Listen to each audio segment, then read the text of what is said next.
Shoot करतोय ते photo काढतायत तुम्ही.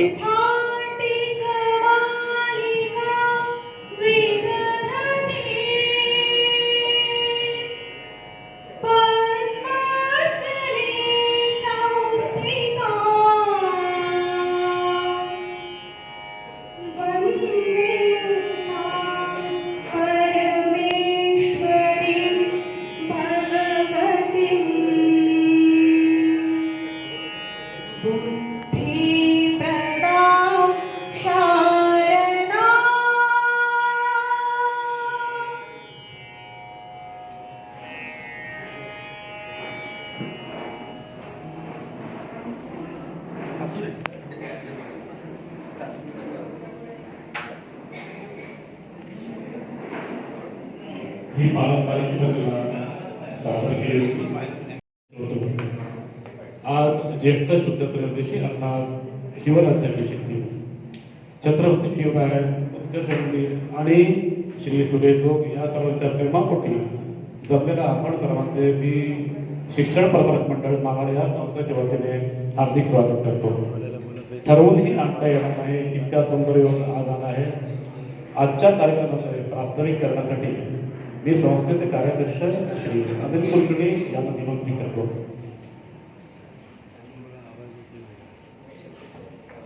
हॅलो.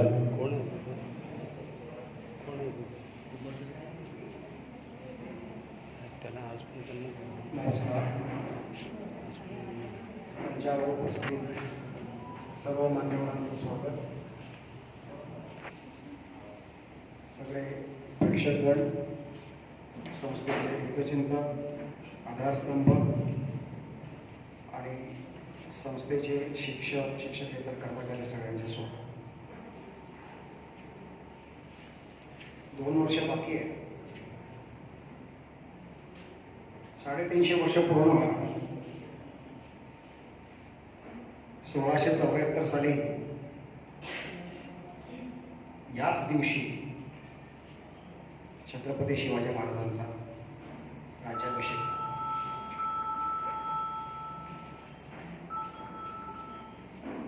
असं एक व्यक्तिमत्व की 350 वर्षानंतर सुद्धा आपल्या सगळ्यांच्या हृदयात त्याचं स्थान अत्युच्च आहे. त्याचं नाव घेतलं की आपल्याला अभिमान वाटतो आणि आपण त्याच्यासमोर नतमस्तक होतो.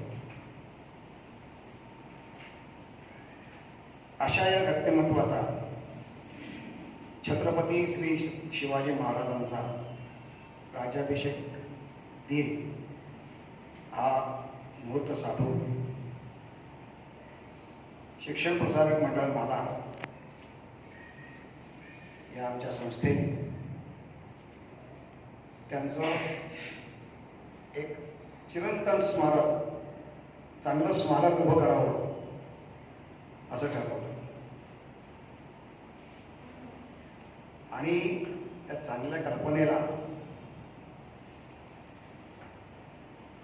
आमच्या मालाडमधल्या आणि आमच्या संस्थेचे माजी कार्याध्यक्ष श्री सुरेशजी जोग यांच्या परिवाराने खूप चांगलं पाठबळ दिलं. किंबहुना त्यांच्या या पाठबळामुळेच हे शक्य झालं. सुरेशजी जोग आमच्या संस्थेचे कार्याध्यक्ष होते,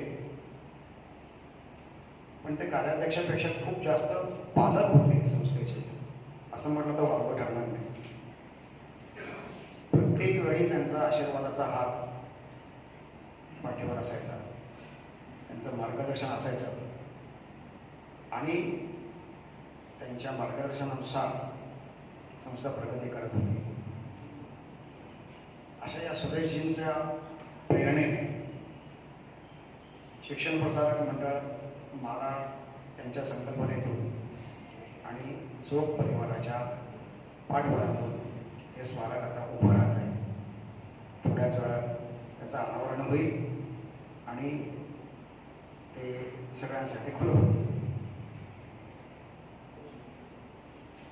ज्यांनी ज्यांनी या कार्यामध्ये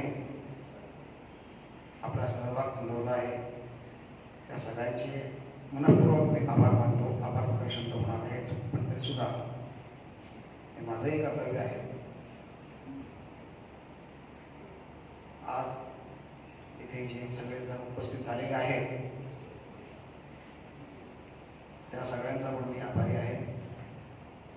आणि कार्यक्रमाला उशीर झाला आहे त्याच्यामुळे हे प्रस्ताव मी थोडं आवडता घेतो आणि पुढच्या कार्यक्रमासाठी प्रयत्न करतो.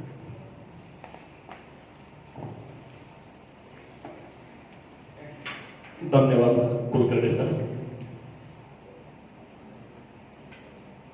आजचे आपले कार्यक्रमाचे प्रमुख पाहुणे श्री पराग नेरुरकर तसेच प्रमुख निमंत्रित श्रीमती स्मिता जोग यांचा परिचय करून देण्यासाठी संस्थेच्या बालकेंद्र विभागाचे प्रमुख श्री नारायण पराडकर यांना मी निमंत्रित करतो.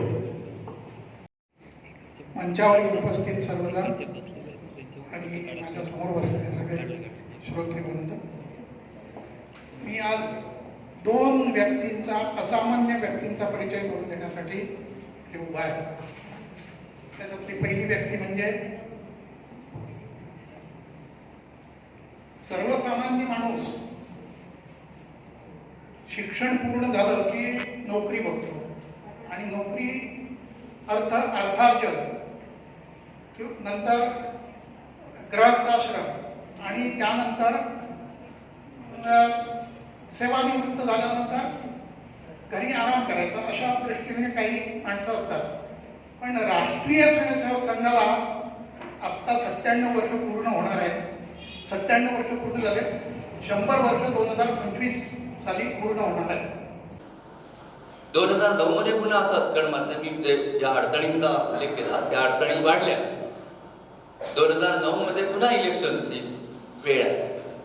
मग त्यावेळी कोणाला म्हणायचं इलेक्शनला उभं राहा म्हणून?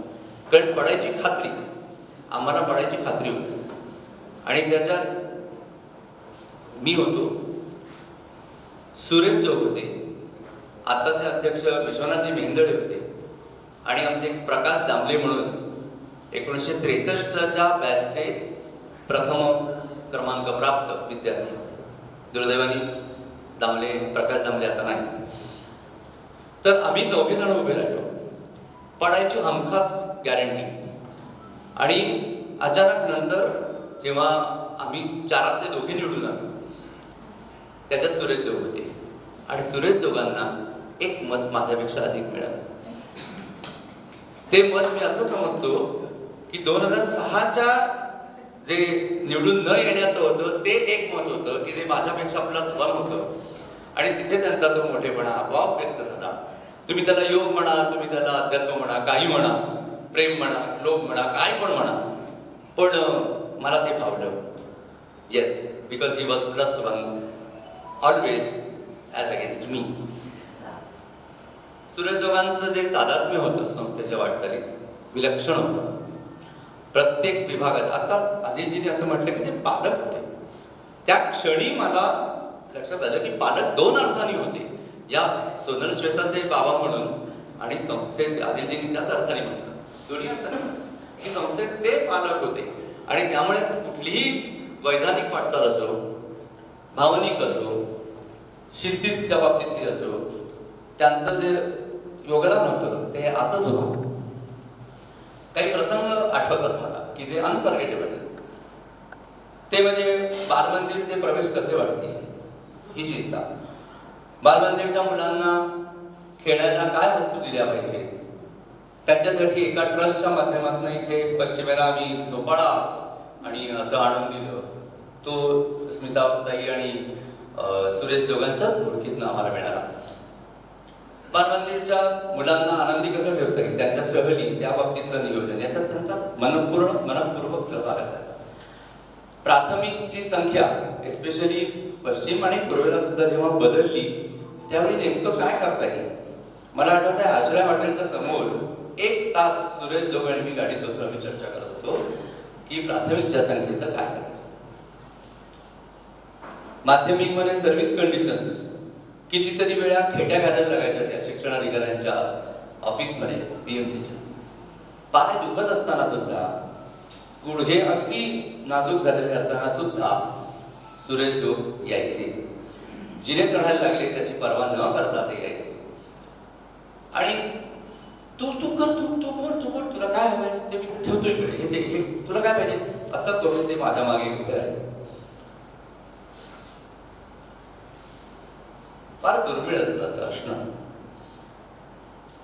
मला त्यांनी एकदा, जेव्हा निर्विवादपणे आम्ही मायनॉरिटीतनं मेजॉरिटीमध्ये आलो, मला आठवतं मी कधी विसरणार नाही. भर सभेमध्ये ते मला असं म्हणाले, सभेमध्ये कार्यकारी मंडळाच्या, की ते म्हणाले तू माझ्यापेक्षा लहान आहेस, मी मोठा होईल तुझं, पण तरी सांगतो की तू खूप छान मोठं काम केलंस. अहो, दुसऱ्याला मोठं म्हणणं याला खूप मनाचा मोठेपणा लागतो. माझ्यासाठी अविस्मरणीय की दुसऱ्या कोणीतरी काही करतोय त्याची दखल घ्यायची आणि त्याला मोठं म्हणणं. आणि हे केवळ माझ्याबरोबर नव्हतं, इथल्या उपस्थित कुठल्याही व्यक्तीला जो संस्थेच्या सेवेत आहे किंवा आमच्यासारख्या ऑदरली काम करणार आहे त्याला सुरेश जोगांचा असाच हात नेहमी पुढे केलेला असायचा. आणि जसं प्लॅटफॉर्ममध्ये वरचा माणूस खालच्याला उचलून घेतो वरती, त्या पद्धतीचं त्यांचं वर्तन होतं, त्या पद्धतीची आत्मीयता होती आपली. आणि त्यामुळेच ते सर्वार्थाने मोठे होते. जेव्हा असा विषय झाला होता की आपल्या शाळेमध्ये दोन्ही इमारतींमध्ये शिवाजी महाराजांचं काही ना काही स्मारक पाहिजे, कारण युगपुरुष आहे शिवाजी.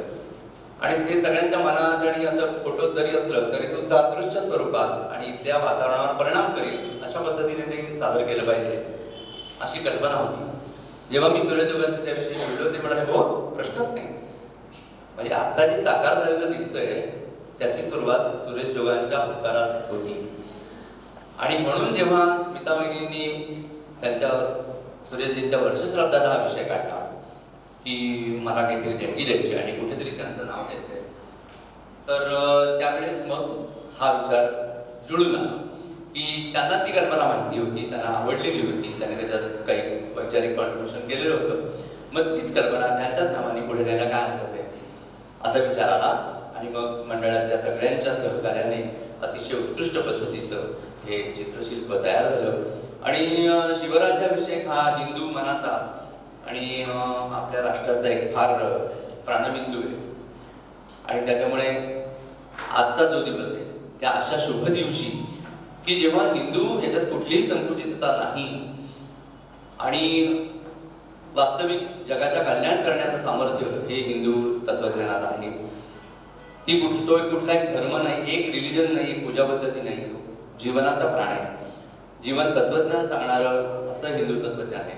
आणि त्याचा उघडपणे पुरस्कार करून आणि त्याच्यातच आपलं सर्वस्व ज्यांनी मानलं अशा छत्रपती शिवरायांचं आज आपण स्मरण करणं आणि तो शिवराज्याभिषेक, त्यातले गुण जे आहेत सगळे जे आजही राष्ट्राला आपल्या अपेक्षित आहेत, गरज आहे.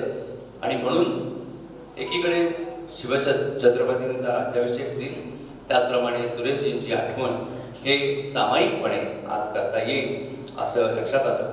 आणि म्हणून फार उत्साहाने म्हणजे शिवछत्रपतींचं स्मारक होतं हा उत्साह आणि आम्हाला सतत प्रेरणा देणारी आणि त्यांची आठवण करणारी ध्येयवादी वृत्ती ही आम्ही साकार करण्याचं ठरवलं आणि त्या प्रमाणात ते होत आहे ही खूप समाधानाची बाब आहे.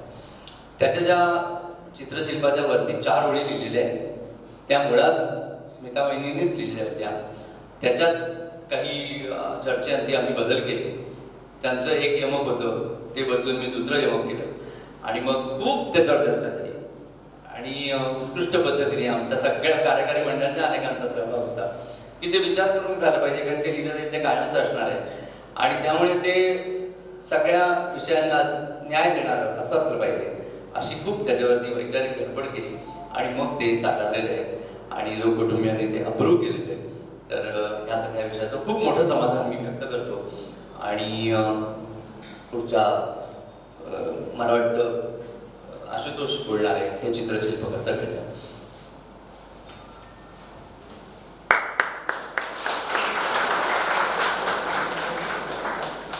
धन्यवाद मराठे सर. सॉरी, माझं बोलणं ते म्हणजे ज्युनियर कॉलेज. ज्युनियर कॉलेज आमचं नवं अपत्य एक 2016 मध्ये व्होकेशनल, त्याची अप्रुव्हल घ्यायची जी धडपड होती त्याच्यामध्ये सुरजजींचा पुन्हा अविस्मरणीय सहभाग होता.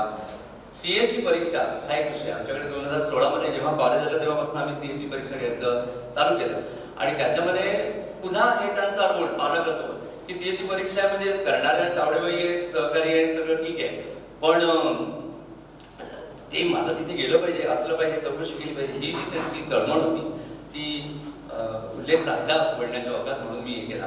आणि सांगायला आनंद वाटतो की आपली 11वी 12वी कशी आहे, 12वीचा रिझल्ट कसा आहे, हा जसा सुरेशजी प्रेमाने चौकशी करत असत ती परंपरा आमच्या ज्युनियर कॉलेजच्या प्रिन्सिपल चैताली तावडे यांनी चालू ठेवलेली आहे. कारण त्या स्मिता वहिनींना दरवर्षी रिझल्ट लागल्यानंतर फोन करून कळवतात. आत्ताचा सुद्धा जो आमचा निकाल लागला जो कुटुंब, कारण त्यावेळी मला आठवत आहे की ते हॉस्पिटल टुरिझमची त्यांना लॅब लागते. मग ती लॅब म्हणजे लॅब आता कशी उभी, टुरिझमची लॅब ती कशी उभी करायची, मग हॉटेल जसं असतं तसं उभं केलं पाहिजे. तो सगळ्या इकडे याच मालमाने आम्ही थाट उभा केला आणि दोघांच्या घरातलं पंचड सामान आम्ही इकडे आणलं होतं आणि टुरिझमची लॅब आम्ही दाखवली होती. त्याच्यात सुरेशजींचा आणि स्मिताबाईंचा म्हणजे माझी गाडी भरली होती त्याच्यातनं आणि त्याच्या 2-4 वस्तू मोडल्या पण त्या मोडल्या, त्याचं दुःख न पडा. नंतर अप्रुव्हल मिळालं याचा आनंद सुरेश दांपत्याला होता.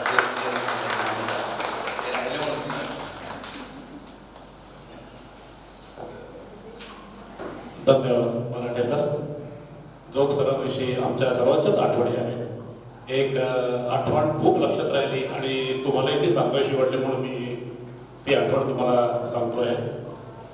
झालं असं की काही वर्षापूर्वी शाळेत एक घडू नये असा प्रसंग घडला आणि प्रकरण थोडं वाढलं. पोलीस केस वगैरे इतकं होणार होती. संस्थेचे बाकी सर्व जे होते कार्यकारी कर्मचारी वर्ग ते होतेच, पण कार्यकारी सदस्य जे होते ते फारसे कोणी उपलब्ध नव्हते. आणि अचानक असं आमच्या लक्षात आलं की कोणीतरी तिकडे ताबडतोब पोहोचलं पाहिजे, त्यांचा प्रसंग जरा जास्त वाढला असता. ही वेळ दुपारची होती आणि जोग सर तातडीने धावत आले. इतक्या तातडीने की त्यांनी नंतर मराठे सरांना सांगितलं की उशीर होईल म्हणून मी फक्त पोळी भाजी खाऊन आलोय. मला सांगताना काही म्हणून येते, मी फक्त पोळी भाजी खाऊन आलोय की आणखी उशीर झाला असता, ताक भात झाला असता, आमटी भात झाला असता, उशीर झाला असता म्हणून मी फक्त पोळी भाजी खातोय, पण मी लवकर तिकडे पोहोचतोय. असे श्री जोग सर यांच्या आठवणी सगळ्यांच्या आहेत. अशी माणसं संस्थेला आपण ही कुठल्याही संस्थेसाठी फार मोठी पुण्याची बाब असते असं मला वाटतंय. चित्रशिल्पाविषयी थोडं माहिती देण्यासाठी श्री आशुतोष केळकर येतील. तत्पूर्वी त्याची एक थोडीशी बॅकग्राऊंड आपलं सांगतो की सुरेशजींच्या आकस्मिक निधनानंतर जोग परिवाराने एक देणगी दिली आणि तिचा विनिमय कसा करावा याविषयी मंडळात चर्चा चालू होती. गेली 2 वर्ष करोनामुळे काहीच करता आलं नाही कोणालाच आणि आता असं थोडं वाटतं की काहीतरी स्थिर स्थावर झालंय आणि पुन्हा हा विषय चर्चेस आलेला आहे. नक्की काय करावं याविषयी आमचे संस्थेचे अध्यक्ष श्री विश्वनाथ मेंद्रे व्यवस्थापकीय सिव्हिल इंजिनियर आहेत आणि आशुतोष केळकर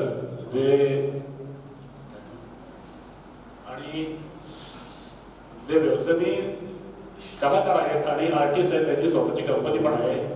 असे यांच्या दोघांच्या संयुक्त संकल्पनेतून आजचं चित्रशिल्प साकारलेलं आहे. त्याविषयी तुम्हाला माहिती देण्यासाठी मी श्री आशुतोष केळकरांना निमंत्रित करतो.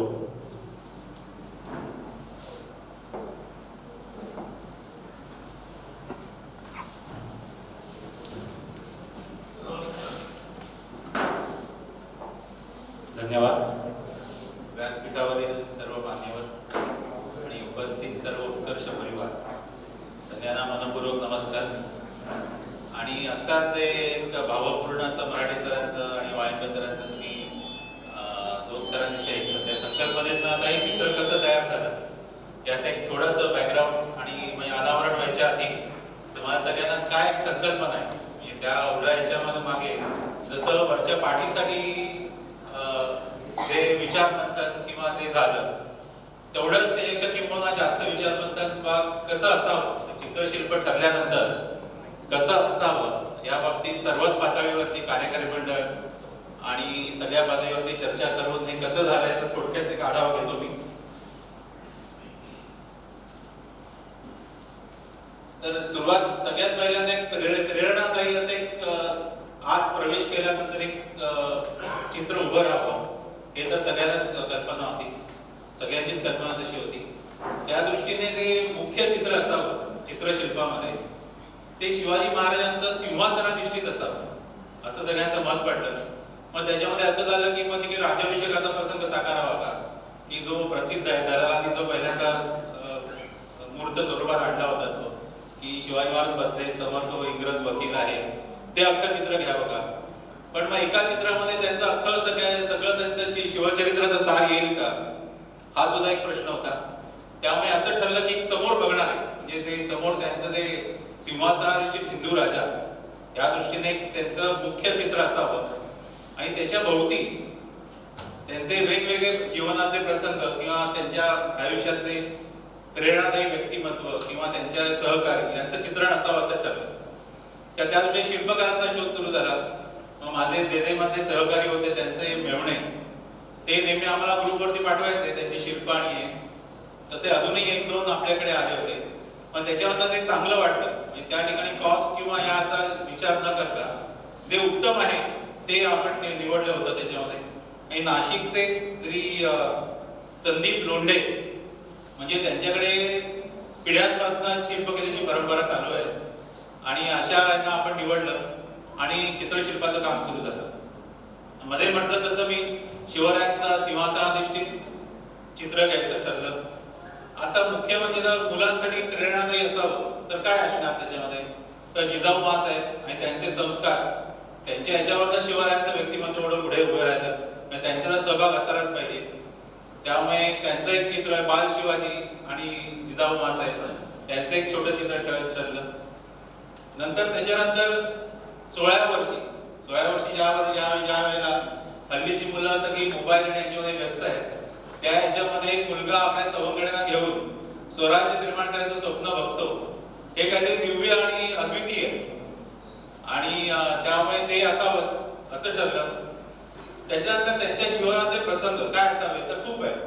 म्हणजे जसं ते पुन्हा काढले किंवा हे TVZ हे देवदास भीमची त्यांची शोरूम मागे पडतील अशी रत्न त्यांच्या जीवनामध्ये तर त्यांनी कुठली घ्यावी तर बरंच विचार मंथन झालं. मग तोरण्यावरचं घ्यावं का, अफजल खानवर घ्यावं का, शाहिस्ते खान घ्यावं का, असं खूप खूप झालं. पण शेवटी घेणार कोणतं.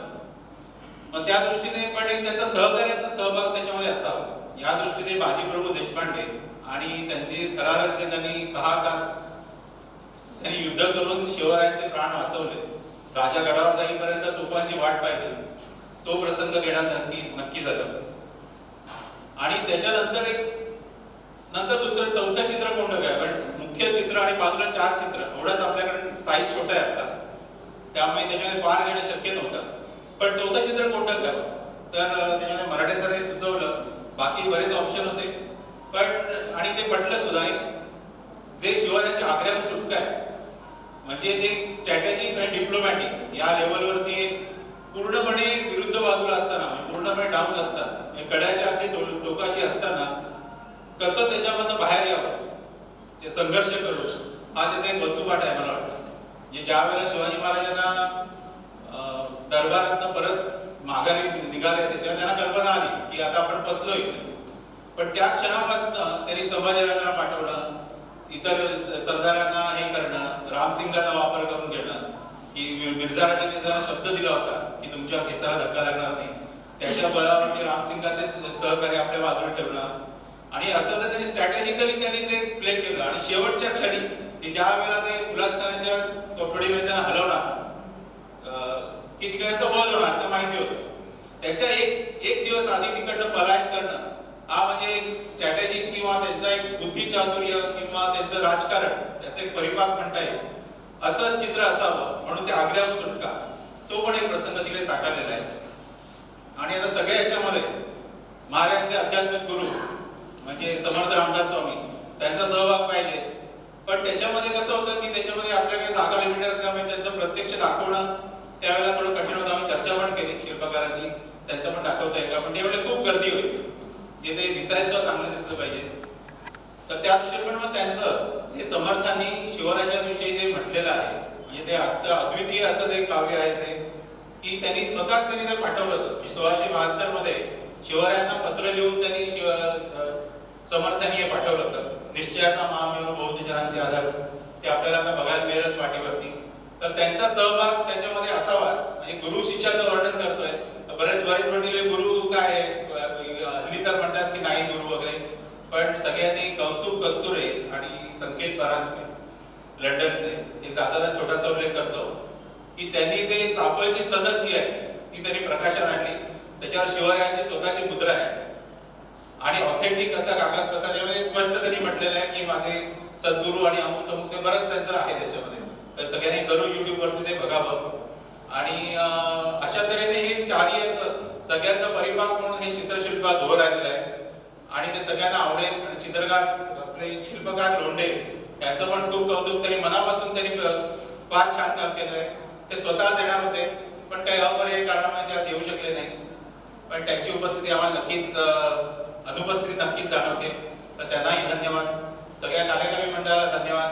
आणि मेंदळे सर आता जे बाहेरचं जे तुम्ही बघताय जे चित्र म्हणजे बाजूला जी बॅकग्राऊंड आहे, तर मी पहिल्यांदा सुद्धा साशंक होतो थोडासा की कसं दिसेल हे कसं म्हणजे करतोय आपण ठीक आहे, पण ते झाल्यानंतर एवढं अप्रतिम त्यांच्या संकल्पनेनं साकारलेलं आहे. तर त्यांचेही आभार, त्यांनी पण खूप मेहनत केली. कार्यकारी मंडळ सर्वांचे त्याच्यामध्ये खूप मोठे सहभाग आहेत आणि सगळ्यांचे धन्यवाद. आणि आता लवकरच आपण अनावरण करूया आणि तुम्हा सगळ्यांकडे सगळ्यांना नक्कीच आवडेल आणि शाळेतल्या मुलांना विशेषतः हे प्रेरणादायी होईल असं मला खात्री आहे. धन्यवाद.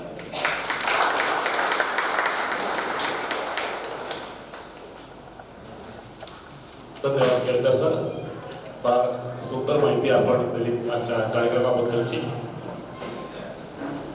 आमच्या विनंतीला मान देऊन आज काही प्रमुख पाहुणे इकडे उपस्थित आहेत. मी त्यांचा नामोल्लेख करतो. मंडळाची अनेक वर्ष धुरा सांभाळणारे श्री पौराणिक सर, 1973 ते 1979 या 6-7 वर्षात इंग्रजी शिकवणारे श्री सिद्धे सर, दातारबाई, ज्या अनेक विद्यार्थ्यांना त्यांनी घडवलेलं आहे. आणि भीमसेन जोशी, भारतरत्न भीमसेन जोशी यांचे बड्डे शिष्य श्री नारायण देशपांडे यांच्याकडनं ज्यांनी संगीताची शिक्षा घेतली असे किराणा घराण्याचे श्री बकरंद देशपांडे, आपल्या सर्वांच्या उपस्थितीने आम्हाला फार आनंद होणार आहे.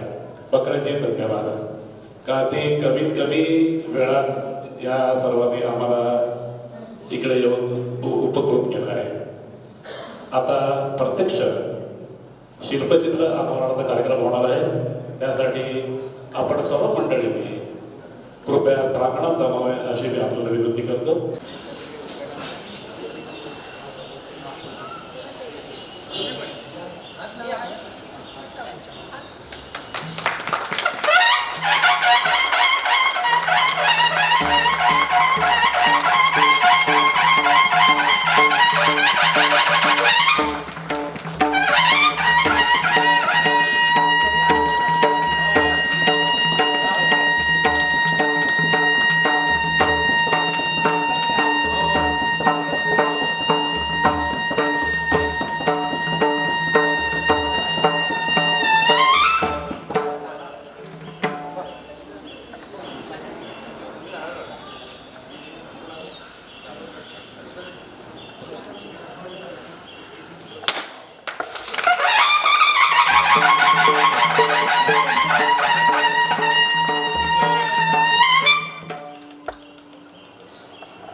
प्रौढ प्रताप पुरंदर क्षत्रिय कुलावतंस सिंहासनाधीश्वर महाराजाधिराज श्रीमंत श्री श्री श्री शिवछत्रपती शिवाजी महाराज की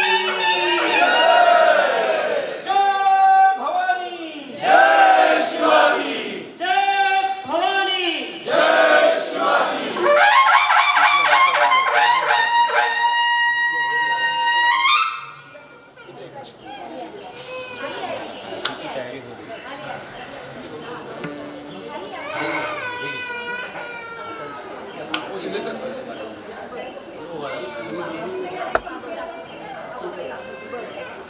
अनावरण झाल्यानंतर वीर सावरकर लिखित एक आरती आपण आता घेणार आहोत.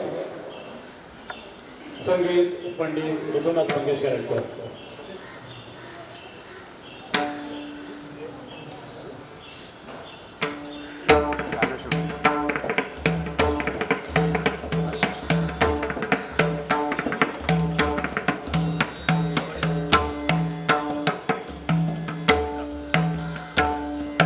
जय देव जय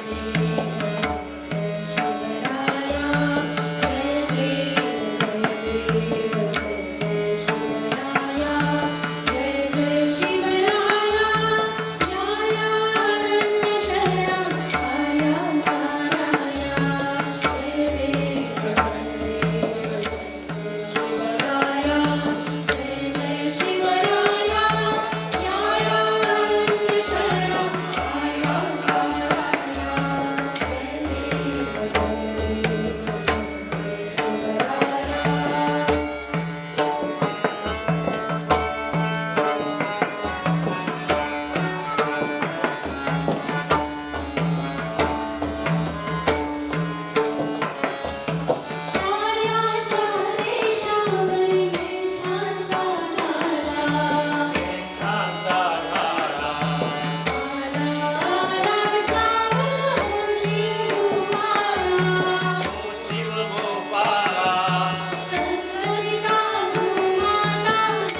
वाढदिवस समितीकडून शिवस्तुती सादर करते श्री संजय पाटोळे.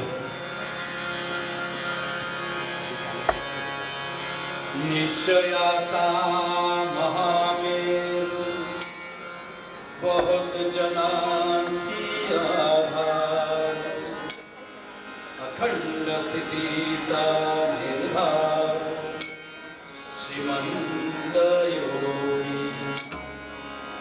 नरपती भयपती गजपती गणपती भूपती जळपती पुरंदर आणि शक्ती पृष्ठभागी. यशवंत कीर्तिवंत सामर्थ्यवंत वरदवंत पुण्यवंत नीतिवंत जाणदार देवधर्म गो ब्राह्मण करावया संरक्षण हृदयस्थाला नारायण प्रेरणा के. या भूमंडळाचे ठाई धर्मरक्षी ऐसा नाही. महाराष्ट्र धर्म राहिला काय तुम्हा ठाई. कित्येक दुष्ट संहारिला कित्येकास धाक सुटला. कित्येकास आशयो जाहला. शिवकल्याण राजा शिवकल्याण राजा. छत्रपती शिवाजी महाराज की जय भवानी.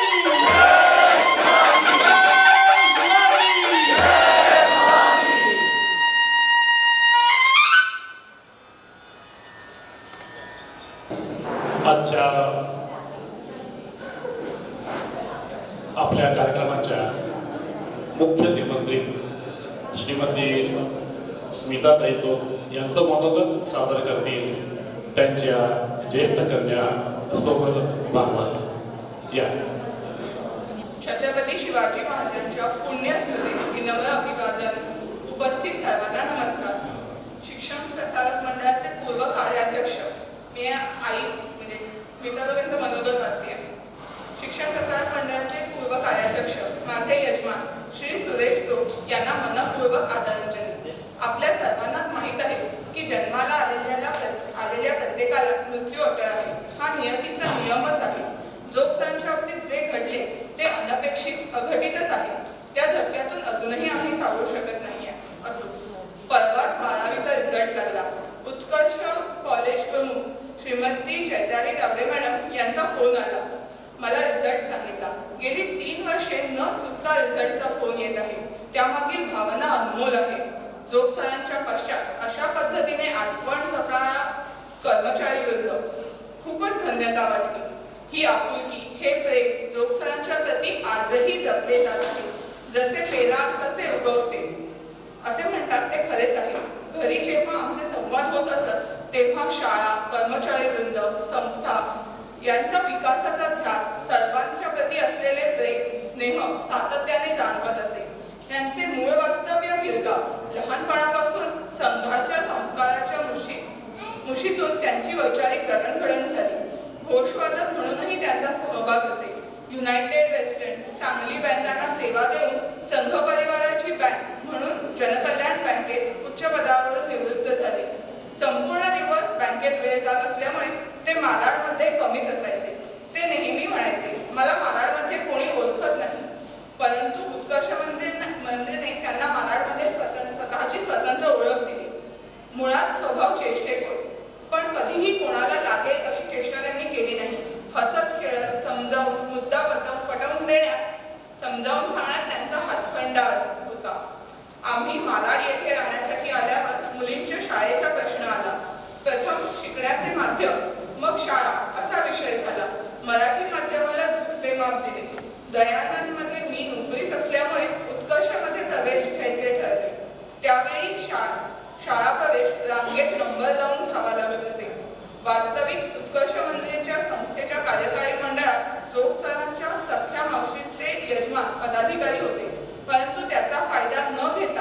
सर्व नियमांचे पालन करून आम्ही प्रवेश घेतला. आमच्या दोन्ही मुलींना घडवताना, सक्षम बनवताना अभ्यासाव्यतिरिक्त सर्व संस्कार करण्याची जबाबदारी त्यांनीच पार पाडली. शिक्षण प्रसारक मंडळ एक विशिष्ट परिस्थितीतून वाटचाल करीत होते. अशा वेळी तत्कालीन पदाधिकाऱ्यांनी जो विश्वास त्यांच्यावर दाखवला तो त्यांनी शेवटपर्यंत सार्थ ठरवला. तेव्हापासून शिक्षण प्रसारक मंडळ या शैक्षणिक संस्थेतील व्यवस्थापन सहभागास प्रारंभ झाला. मूलतः शिक्षणाची आवड, संस्थाचालक म्हणून मिळालेली संधी त्यांच्या कर्तृत्वाला वेगळी झळाळी देऊन गेली. माझ्या शाळेतील सहकार्यांनी माझा 58वा वाढदिवस साजरा केला याचेही निमंत्रण त्यांना होतेच. त्यावेळी त्यांनी केलेल्या भाषणात सुंदर शाब्दिक कोटी करताना एक विधान केले. DAVचा उत्कर्ष व्हावा हीच अपेक्षा आहे. सर्व उपस्थित श्रोत्यांनी या शाब्दिक कोटीला उत्स्फूर्त प्रतिसाद दिला. स्वतःही मनापासून खळखळून हसले. यांचे शिक्षण प्रेम विलक्षण होते. नोकरीत असताना केवळ शिक्षणावरील प्रेमाखातर त्यांनी संस्थेचे काम स्वीकारले. शिक्षण प्रसारक मंडळाच्या विश्वस्त पदाला न्याय देताना सोनल श्वेताचे बाबा, जोगबाईंचे यजमान एवढीच ओळख न राहता एक नवीन ओळख मालाडमध्ये रूढ झाली. संस्थेच्या कामात स्थिरावल्यानंतर, विशेषतः निवृत्तीनंतर योग्य वेळी बाजूला होऊन अन्य तरुण मंडळींना पुढे येण्याकरता संधी द्यावी अशी त्यांची भावना होती. यावर घरगुती चर्चा होत असताना एक वेळ ब्राह्मण सभेचे काम करणार नाही पण शाळेचे काम मात्र नक्की करेल अशी उर्मी कायम होती. त्यांची एक आठवण आवर्जून सांगावीशी वाटते. एकदा रात्री उशिरा मला शाळेच्या संदर्भात फोन आला. इंग्रजीतून एक पत्र तयार करावयाचे आहे व सकाळी लवकर हवे आहे. मला सुचत नव्हते. त्याचा मायना मसुदा कसा असावा हे कळत नव्हते. माझी अस्वस्थता त्यांनी हेरली. थोड्याच वेळात हस्तलिखित कागद माझ्यासमोर धरला. मला अभिप्रेत असलेले ते पत्र होते. त्यातील नावे लिहिणे फक्त बाकी होते. माझे फोनवरील संभाषण त्यांनी ऐकले होते. मला खूपच कौतुक वाटले. मला नेमके काय हवे ते त्यांनी ओळखले. माझे मनासारखे काम झाले. पण नंतर बोलता बोलता त्यांनी प्रश्न केला, अशा वेळी मी नसेन तर तू काय करणार? त्याचा चटका आज बसत आहे. असो, अनेक वेळा मला शाळेतून येण्यास उशीर व्हायचा. अशा वेळी ते माझ्या शाळेत येत असत. अनेक छोट्या मोठ्या अडचणींचे विषय समोर असायचे. त्यावर आमच्या चर्चा होत असे. त्यांच्या मार्गदर्शनामुळे माझे व्यवस्थापन कौशल्य सुधारले. त्यांच्या डोक्यात संस्थेच्या उत्कर्षाचा सदैव विचार सुरू असायचा. आपल्या संस्थेचा विकास साधताना संत तुकाराम सार्वेशन मिशन या आमच्या संस्थेच्या शाळांचाही विकास व्हावा ही त्यांची मनोमन भावना असे. त्यांच्या शाळेत जी संसाधने उपलब्ध होती ती आमच्या शाळेतही कशी उपलब्ध होती याकरता ते प्रयत्नशील असायचे. अशा कालक्रमणीमध्ये एका विशिष्ट ध्येय वेळाने योजनाबद्ध काम करीत असताना नियतीच्या मनात मात्र वेगळेच काहीतरी होते. मुली, जावई, नातवंडे आदी परिवारासह वाढदिवस साजरा होताना समाधानाच्या वाटेवर चालत असताना नियतीने आपले पाश आवरले आणि काय होत आहे हे समजण्यापूर्वीच प्राणज्योत मालवली. त्यांच्या स्वभावाप्रमाणे त्यांच्या आयुष्यात त्यांनी नातेवाईक, मित्र अशा अनेकांची रुग्णसेवा केली. परंतु स्वतःची सेवा मात्र त्यांना मान्य नव्हती. म्हणून की काय, डॉक्टरनी ECG मशीन लावण्यापूर्वीच मशीनचा काटा स्तब्ध झाला. परिस्थिती अचानक उद्भवली. संपूर्ण परिवार अनपेक्षित नैराश्याच्या गर्दीत ढकलला गेला. त्याच वेळी आमचे नातेवाईक दीर, नणंद, सर्व परिवार यांचे कुटुंबीय, सर्व गणगोष्ठ, आप्तेष्ट, उत्कर्ष परिवार, संत तुकाराम सार्वेशन परिवाराकडून केलेले सांत्वन आमचे दुःख सुसह्य करून गेले. त्यांचे अकाली जाणे आमच्या परिवारासाठी धक्कादायक होते. शिक्षण प्रसारक मंडळाने त्यांचे अस्तित्व आणि कर्तृत्व प्रेरणादायी असावे म्हणून या उपक्रमाची कल्पना उचलून धरली. संस्थेला विविध माध्यमातून त्यांच्या योजना यशस्वीरित्या करण्याकरिता देणग्या मिळत असतात. त्यासमोर हा आमचा खारीचा वाटा आहे. प्रभू रामचंद्रांनी खारीच्या पाठीवर हात फिरवून तिचे स्मरण चिरंतन केले. तद्वत संस्थेचे हिंदवी स्वराज्य निर्माते छत्रपती शिवाजी महाराजांचे चित्रशिल्प जोगसालांच्या स्मृतिप्रित्यर्थ साकारले. यासाठी मी शिक्षण प्रसारक मंडळाची सदैव ऋणी असेल.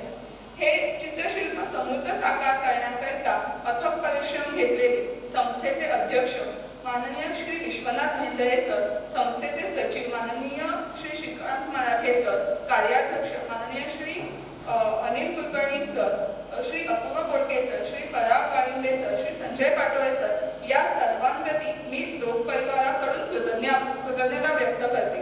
ज्यांच्या कलेतून ही कलाकृती घडवली त्या कलाकारांचे मी आभार मानते. अनावधानाने यामध्ये कोणाचे नाव राहिले असल्यास मोठ्या मनाने क्षमा करावी. संपूर्ण उत्कर्ष परिवारास मी धन्यवाद देते. भविष्यात अशा प्रकारच्या विविध उपक्रमासाठी जोग परिवार सदैव यथाशक्ती सहकार्य करेल अशी मी ग्वाही देते. धन्यवाद.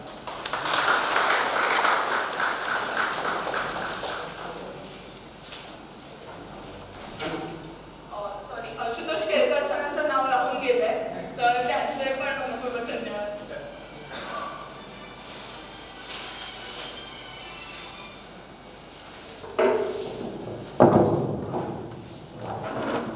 धन्यवाद सौम्यताई.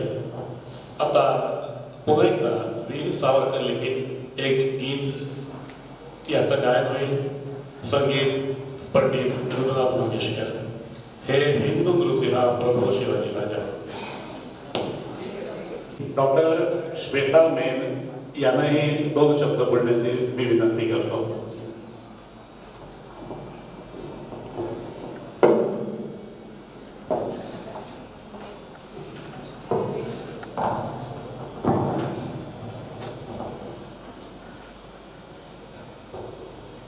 आजचे माननीय प्रमुख पाहुणे, मंचावरील मान्यवर, आमच्या शाळेचे उपस्थित सर्व शिक्षक, शिक्षकेतर कर्मचारी आणि इकडे उपस्थित सगळ्यांना मनापासून अभिवादन. काही महिन्यांपूर्वी आईने बाबांच्या नावाने आपल्या शाळेला देणगी देण्याचा विचार मांडला.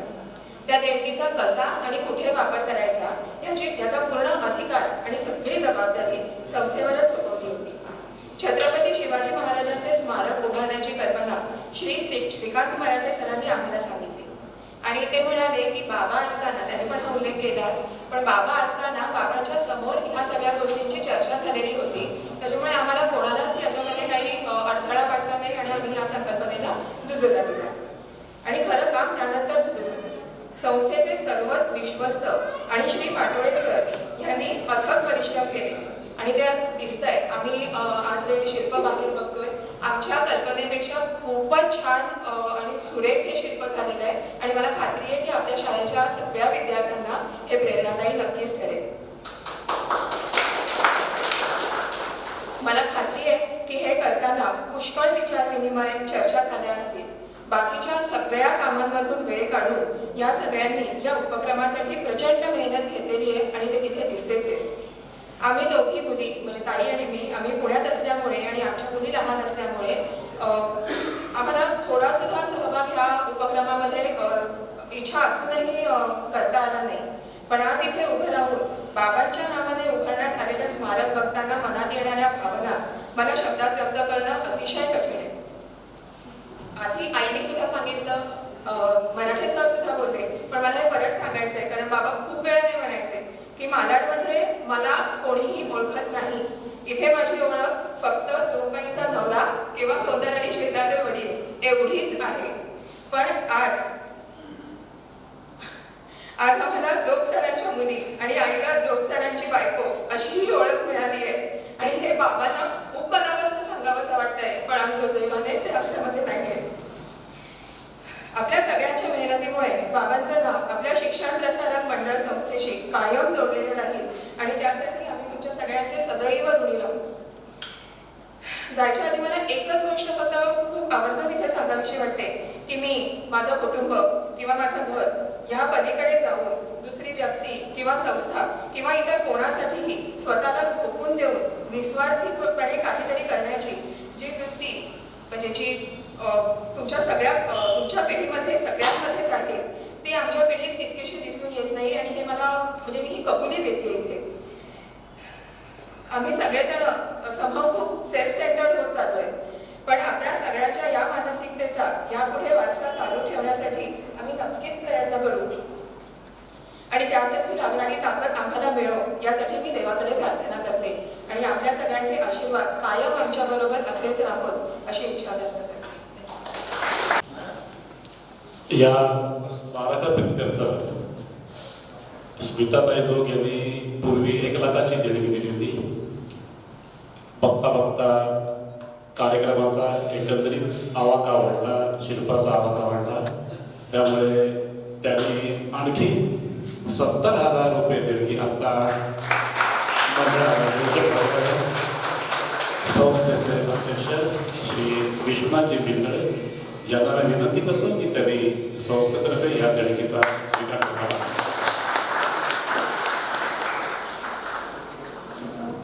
धन्यवाद जोगबाई.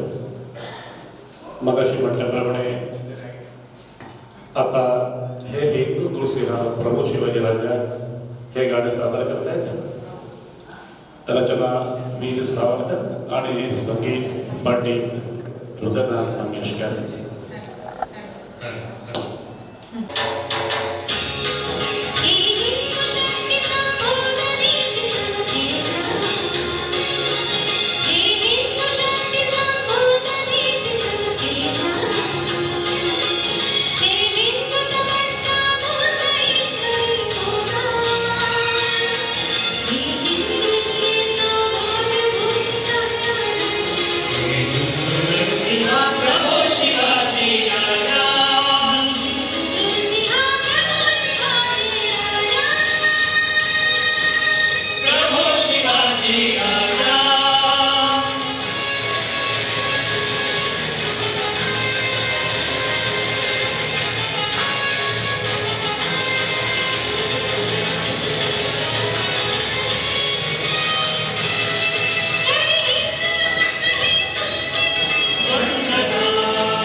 सुंदर गीत सादर केलं होतं श्री सुरेंद्र मुधळकर, भाग्यश्री पावसकर, मनीषा पंडित आणि शरद जगताप यांनी. या मंगलमय वातावरणानंतर आजचे आपले कार्यक्रमाचे प्रमुख पाहुणे श्री परागजी नेरुरकर यांना मी विनंती करतो की त्यांनी त्यांचे विचार आम्हाला ऐकावेत. काही वर्षांपूर्वी महाराष्ट्राच्या जालना इथे अखिल भारतीय विद्यार्थी परिषदेचं एक अधिवेशन झालं होतं. अखिल भारतीय विद्यार्थी परिषद ही विद्यार्थ्यांमध्ये राष्ट्रशक्ती जागृत करणारी एक खूप मोठी संघटना आहे. त्याच्या उद्घाटनाला जालन्याचे खासदार पुंडलिक हरी दानवे यांना बोलवलं होतं. पुंडलिकराव दानव्यांनी भाषणाची सुरुवात करताना म्हटलं की या कार्यक्रमाला मंचावर आणि खाली एकूणच जी मंडळी आहेत, विद्यार्थी परिषदेचं ते अधिवेशन, ते म्हणाले मिनिमम क्वालिफिकेशन MA, कमीत कमी शिकलेला त्या मंडळीतला माणूस MA, बाकी कोण MPhil आहे, PhD आहे, MAd आहे. आणि म्हणाले माझं शिक्षण 4थी पर्यंत झालेलं आहे, मला कशाला इथे उद्घाटनाला बोलवलं या सगळ्या हायली क्वालिफाईड लोकांमध्ये, तेच मला कळेना. आणि मग म्हणाले मी खूप विचार केला की काहीतरी माझ्याकडे असावं म्हणून मला या कार्यक्रमाला उद्घाटक म्हणून बोलवलंय, इयत्ता 4थी पास. तर ते म्हणाले की I am born PhD, Pundalik Hari Danve. मी जन्मजात PhD असल्यामुळे मला कदाचित बोलवलंय. एवढा वेळ मीही विचार करत होतो की शिक्षण प्रसारक मंडळ मालाड ह्यांनी मला कशाला बोलवलं असेल या कार्यक्रमाला प्रमुख पाहुणा म्हणून. कारण ह्याच्या अगोदर ज्या राष्ट्रीय स्वयंसेवक संघाचा हिंदू साम्राज्य दिनाचा उत्सव होता, तिथे फेटा सोडा, ते शाल, श्रीफळ, सोनपापडी, पुष्पगुच्छ सोडा, भाषणानंतर तिथे कोण टाळ्या सुद्धा वाजवत नाही. अशा कार्यक्रमाला वक्ता म्हणून जाणारा हा सद्गृहस्थ, बहुधा याला शिवाजी महाराजांबद्दल बरीच माहिती असावी आणि चांगला वक्ता असावा, असा शिक्षण प्रसारक मंडळ मालाड यांचा काहीतरी गैरसमज झाला असावा. तो गैरसमज मी तसाच राहू देतो, त्यांचे आभार मानतो. आणि शिवाजी महाराज या विषयाकडे वळण्यापूर्वी त्याच्यातली एक खात सांगतो. सर्वप्रथम मला तो श्लोक आठवत नाही, संस्कृतमध्ये श्लोक आहे. इथे जर कोणी संस्कृतच्या शिक्षिका असतील तर त्या सांगू शकतील. मला 10वीला 50 मार्काचं संस्कृत आणि 50 मार्काचं हिंदी होतं, त्यामुळे तो श्लोक मला अर्धाच आठवतो. त्याच्यातली दुसरी ओळ अशी होती, वक्ता दशसहस्रेषु दाता भवती मानवः. त्यामुळे वक्ता दशसहस्रेषु मी असावा असा तुमचा सगळ्यांचा गैरसमज तसाच राहू दे. दाता भवती मानवः मध्ये आपल्याला दाता मिळालेला आहे. दाता शोधून मिळत नाही. पण शिक्षण प्रसारक मंडळ मालाडचं सद्भाग्य आहे की त्यांना जोग परिवार मिळाला. आणि मला तो 10वीतला श्लोक आठवला, अर्धा 50 मार्काचा, दाता भवती मानवः. मी झोप परिवाराचं मनापासून अभिनंदन करतो.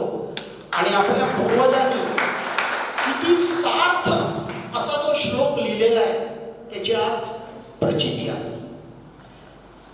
शिवाजी महाराज या विषयाकडे वळण्यापूर्वी जसा तुमचा सगळ्यांचा गैरसमज हा कार्यक्रम पूर्ण होईपर्यंत मी राहू देणार आहे, मी विचार केला की मी माझं शिवाजी महाराजांवरचं ज्ञान इथे जर पाजळायला गेलो तर उत्कर्ष शाळेचा कार्यक्रम आहे, इतिहासाच्या एखाद्या बाई जर बसल्या असतील तर मला चुकीचा संदर्भ 10 वेळा लिहून आणा उद्या, म्हणून माझ्या इतिहासाच्या बाईंसारखी शिक्षा करते. त्यामुळे इतिहासातल्या शिवाजी महाराजांच्या ज्या गोष्टी तुम्हाला माहीत नसाव्या असा माझा अंदाज आहे, तेवढाच भाग मी मात्र सांगण्याचाच प्रयत्न करणार आहे. जेव्हा शिवराज्याविषयी ज्येष्ठ शुद्ध त्रयोदशी हा दिवस आजचा, शिवाजी महाराज हे हिंदू राजा होते हे म्हणायला कधी कचरायचं नाही. Never hesitate. शिवाजी महाराज हे हिंदू राजा होते, त्यांनी हिंदू साम्राज्य स्थापन केलं. आता पुरावा तर दिला पाहिजे, कारण 15 ऑगस्ट 1947 पासून लोकशाही आहे. प्रत्येक गोष्टीला आपल्या देशात पुरावा लागतो. किती लागतो? तर भारतीय लष्कराचा मेजर जनरल त्याचा गणवेश घालून पत्रकार परिषदेत सांगतो की होय, आम्ही सर्जिकल स्ट्राईक केला, पाकिस्तानात घुसून मारले. गणवेशातला मेजर जनरल अधिकारी, तरी या देशात त्याला काही राजकीय पक्ष पुरावा विचारतात. पुरावा काय? आपल्याला तर द्यावाच लागणार पुरावा. शिवाजी महाराज हे हिंदू राजा होते, हिंदू. अन्य कुठलंही विशेषण आयुष्यात वापरू नका, कारण महाराजांबरोबर काही वैयक्तिक मतभेद झाले, मानापमान झाले, म्हणून जो नेताजी पालकर औरंगजेबाला जाऊन मिळाला आणि औरंगजेबाने पहिल्यांदा त्याचं धर्मांतर केलं, मोहम्मद कुली खान केला, त्याला अफगाणिस्तानच्या मोहिमेवर पाठवलं. आणि जेव्हा शिवाजी महाराज कसेच शरण येत नाहीत बघितलं, तेव्हा त्याला अफगाणिस्तानवरून बोलवून घेतलं आणि महाराष्ट्रावर पाठवला, शिवरायांवर चाल करून पाठवला. औरंगजेबाच्या सरदारांनी त्याला समजवण्याचा प्रयत्न केला. अरे शेवटी त्याचाच माणूस आहे, कुठे पाठवतोस तू? औरंगजेब हसला. अरे मूर्खानं म्हणाला, एकदा मुसलमान झाला तो जाऊ देत त्याला, बघा तो शिवाजीला शरण आणतो की नाही.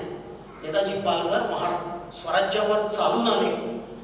पहिल्या गडावर तो भगवा फडकताना बघितला आणि त्या मोहम्मद कुली खानाच्या 8 वर्ष ज्याने 5 वेळा दिवसातून नमाज पडला, त्या मोहम्मद कुली खानाच्या डोळ्यातून अश्रूच्या धारा लागल्या. काय केलं? कोणाला जाऊन मिळालं? महाराजांना निरोप पाठवला आणि महाराजांनी पहिला त्याला हिंदू करून घेतला. कुठल्या धर्मात आणलं त्याला? समजा महाराज हिंदू राजा नसते तर तो मोहम्मद कुली खान राहिला असता तरी त्यांना काय फरक पडला असता? नाही. नाईक निंबाळकरांनंतर ही दुसरी घरवापसी होती. त्याला परत नेताजी पालकर करून घेतला. 350 वर्षापूर्वी एक मुसलमान झालेला आपला सरदार परत हिंदू करून घेणं, आपण विचार करू शकतो? विचार करून बघा. शिवाजी महाराजांच्या बाबतीतली सगळ्यात खोटा इतिहास जो शिकवला जातो तेवढा मी तुम्हाला सांगतो. सगळ्यात खोटा, ह्याच्यापेक्षा खोटा इतिहास डाव्या कम्युनिस्टांनी लिहिलेला या देशात दुसरा नसेल. अफजल खानाची आणि शिवाजी महाराजांची भेट, प्रतापगडावर भेट झाली. दोघांनी एकमेकांना मिठी मारली. आपण काय शिकलो इतिहासात? इतिहासाच्या बाई असतील तर सुधारा, मी चूक करत असेल. अफजल खानाने शिवाजी महाराजांची मान बगलेत दाबली, कट्यार काढली आणि ती कट्यार त्यांच्या पाठीत मारली. अंगावरचा अंगरखा टरकन फाडला. आतमध्ये महाराजांनी चिलखत घातलं होतं. चिलखतामुळे महाराजांचे प्राण वाचले आणि म्हणून महाराजांनी वादनख अफजल खानाच्या पोटात खुपसली आणि आतडी बाहेर काढली. बरोबर आहे? सगळेजण आपण हा इतिहास शिकलो. माझा एक प्रश्न आहे तुम्हाला. समजा अफजल खानाने कट्यार मारली नसती तर काय चर्चा झाली असती? की अफजल खाना यावर्षी विजापूरला नाचणीचं पीक किती आलं, पाऊस किती मिलीमीटर पडला, सध्या तुमच्याकडे टेम्परेचर काय आहे, आदिलशहाचा डायबिटीस कसा आहे, त्याची शुगर लेवल कशी आहे, पथ्य करतो की नाही, ही चर्चा करायला त्या नराधमाला बोलवला होता प्रतापगडावर. अरे ज्याने शिवाजी महाराजांची कुलदेवता तुळजापूरच्या भवानीचं देऊळ फोडलं, ज्याने पंढरपूरचा विठोबा फोडला, ज्याने हजारो गायी कापल्या, शेकडो हिंदू बायकांना उचलून नेलं, महाराजांच्या चुलतीला नेलं उचलून घाटावरून, त्या अफजल खानाला काका मामा मला तुम्हाला भेटायला यायची भीती वाटते, तुम्ही मला भेटायला या म्हणून गोड गोड पत्र लिहून गोड गोड बोलून त्याला प्रतापगडावर बोलवला होता. खरा इतिहास असा आहे, महाराजांनी अफजल खानाला मिठी मारली, तीच त्याच्या पोटात वागणं खुपसलं. हा, त्यावेळी मारला असेल त्याने, कट्यार मारली असेल, मी नाही म्हणत नाही, पण कट्यार मारली म्हणून महाराजांनी अफजल खानाला फाडला हा इतिहास खोटा आहे. अफजल खानाला फाडण्यासाठीच महाराजांनी प्रतापगडावर बोलवला होता. आता कशाला बोलवला असतो? जीव धोक्यात घालून कशाला त्याला मिठी मारली असती? आपल्याला शिवाजी महाराजांचा इतिहास इयत्ता 4थी 40 पानात शिकवला जातो. हे शिवचरित्र व्याख्यान नाहीये, पण बघा महाराज ज्येष्ठ शुद्ध त्रयोदशी 1674 साली जगले. वयाच्या 16व्या वर्षी रोहिडेश्वरावर त्यांनी शपथ घेतली आणि वयाच्या 44व्या वर्षी त्यांचा शिवराज्याभिषेक झाला. आजच्या दिवसासाठी ते जगले होते. त्यांचं सबंध जीवन आयुष्याची 35-36 वर्ष हे आजच्या दिवसासाठी त्यांनी वेचली. त्यांची रणनीती काय होती माहितीये? आजच्या दिवसासाठी शत्रूच्या पायावर डोकं ठेवण्यापासून शत्रूच्या डोक्यावर पाय देण्यापर्यंत महाराजांनी कुठलाही मार्ग स्वराज्यासाठी शिवराज्याभिषेकासाठी वर्ज्य मानला नाही. मी दोन्हीची तुम्हाला उदाहरणं देतो. शत्रूच्या पायावर डोकं ठेवण्यापासून शत्रूच्या डोक्यावर पाय देण्यापर्यंत होता. जीवा म्हणून वाचला शिवा. आपण सगळ्यांनी जीवा महालाने आपल्या अंगावर महाराजांवर झालेला वार घेतला. त्याच्या पुढचा इतिहास आपल्याला कोणी सांगत नाही. जीवा महालाच्या डोक्यात तो त्याग इतका भिनला, इतका त्याला त्या त्यागाचा गर्व झाला की महाराजांकडून अजून मोठी जहागिरी मिळावी, सुभेदारी मिळावी म्हणून तो हटून बसला. आणि तो काळ असा होता की सुभेदारी मिळण्यासाठी सरदार कोणाची चाकरी करत. अगदी औरंगजेबापासून आदिलशहापर्यंत सुभेदारी पाहिजे. महाराजांनी पहिली सुभेदारी संपवली. जेव्हा महाराज सुभेदारी देत नाही ते दिसलं तेव्हा तो आदिलशहाला जाऊन मिळाला. महाराजांनी जीवा महालावर मारेकरी घातले. जीवा महालाला संपवला त्यांनी. स्वराज्या पुढे आपला कोणीही नाही. सगळे सोयरे नाती गोती. म्हणून तर आपण हा कार्यक्रमच करू शकतोय. तो महापुरुष होता म्हणून आज आपण इथे जमलो. कुठली नाती गोती मानली नाही. शत्रूच्या डोक्यावर पाय देण्यापासून म्हणजे लाल महालात हा शाहिस्ते खान तळ ठोकून होता. आपल्याला सगळ्यांना माहिती आहे ते. भिंतीला भोग पाडून आतमध्ये शिरले महाराज. असं म्हणतात, इतिहासात असा उल्लेख आहे की महाराजांनी जो वार केला त्याला जनोई वार म्हणतात युद्धशास्त्रात. जनोई वार म्हणजे जसं आपण जानवं घालतो त्या दिशेने वार करतात. म्हणजे तो वार जर बसला असताना तर शाहिस्ते खान उजव्या खांद्यापासून डाव्या कमरेपर्यंत भूमितीत त्रिकोणातला कर्ण असतो ना, काटकून त्रिकोणातला, तसा कर्णासारखा कापला गेला असता तिरका. काळोखात तो पळाला. 3 बोटं मागे राहिली. त्या लाल महालाच्या शिसवी लाकडी फ्रेम मध्ये महाराजांची तलवार रुतली. ती काढेपर्यंत तो पळाला. पण महाराजांनी आतताईपणा नाही केला. वाटेल ते झालं तरी ते वेडात मराठे वीर नवडले साथ नाही केला. प्रतापराव गुजरांसारखा वेडेपणा महाराजांनी आयुष्यात केला नाही. शांत डोक्याने काम घेतलं. शाहिस्ते खान पळाला. महाराज त्याच पाऊली परत आले. पण काय वार होता. भाच्याने, औरंगजेबा भाचा होता त्याचा, शाहिस्ते खानाचा, मामाला बंगालच्या सुभेदारीवर पाठवलं आणि तिकडे तो क्षयरोगाने मेला. बंगालमध्ये मला असं वाटतं तो झोपलेला असताना मांजर किंवा उंदीर खुडबुडलं ना तरी त्याला वाटत असावं की महाराज आले तलवार घेऊन. या भीतीने बंगालमध्ये तो क्षयाने मेलेला आहे. शत्रूच्या डोक्यावर पाय देण्यापासून शत्रूच्या पायावर डोकं ठेवण्यापर्यंत याचं सगळ्यात उत्तम उदाहरण म्हणजे मिर्झा राजे जयसिंगाशी केलेला तह. मिर्झा राजे जयसिंगाशी केलेला तह हा महाराजांचा ज्येष्ठ शुद्ध त्रयोदशी 1674 साठी मिळवलेला विजय होता. त्यांनी 2 गोष्टी ओळखल्या. पहिली गोष्ट म्हणजे मिर्झा राजे जयसिंगाचं युद्ध कौशल्य अत्यंत हुशार आणि युद्ध कौशल्यात महाराजांपेक्षा मिर्झा राजे जयसिंग सरस होता. महाराजांनी त्याला पत्र लिहिलं, राजा तू हो, माझं सगळं स्वराज्य तुला देतो. हिंदू राजा. भाषा एक नव्हती, प्रांत एक नव्हता. मिर्झा राजे जयसिंग राजस्थान उत्तर भारतातला होता. पण महाराजांनी आपलं राज्य त्याला देण्याची तयारी दाखवली. अड घातली तू राजा म्हणून, औरंगजेबाचा नोकर चाकर म्हणून येऊ नकोस, माझं स्वराज्य मी तुला देतो. आणि दुसरी मिर्झा राजे जयसिंगाच्या बाबतीतला त्यांचा अंदाज अगदी परफेक्ट. तो म्हणजे मिर्झा राजे जयसिंगाची लाचारी. त्याची जी औरंगजेबावर निष्ठा होती त्याला आपण धक्का लावू शकणार नाही, हे जेव्हा महाराजांची खात्री पटली, महाराजांनी तहाची गोळी केली. महाराज आग्र्याला गेले, संभाजी महाराजांना घेऊन गेले. पुढचा इतिहास आपल्याला माहिती आहे, पळाले.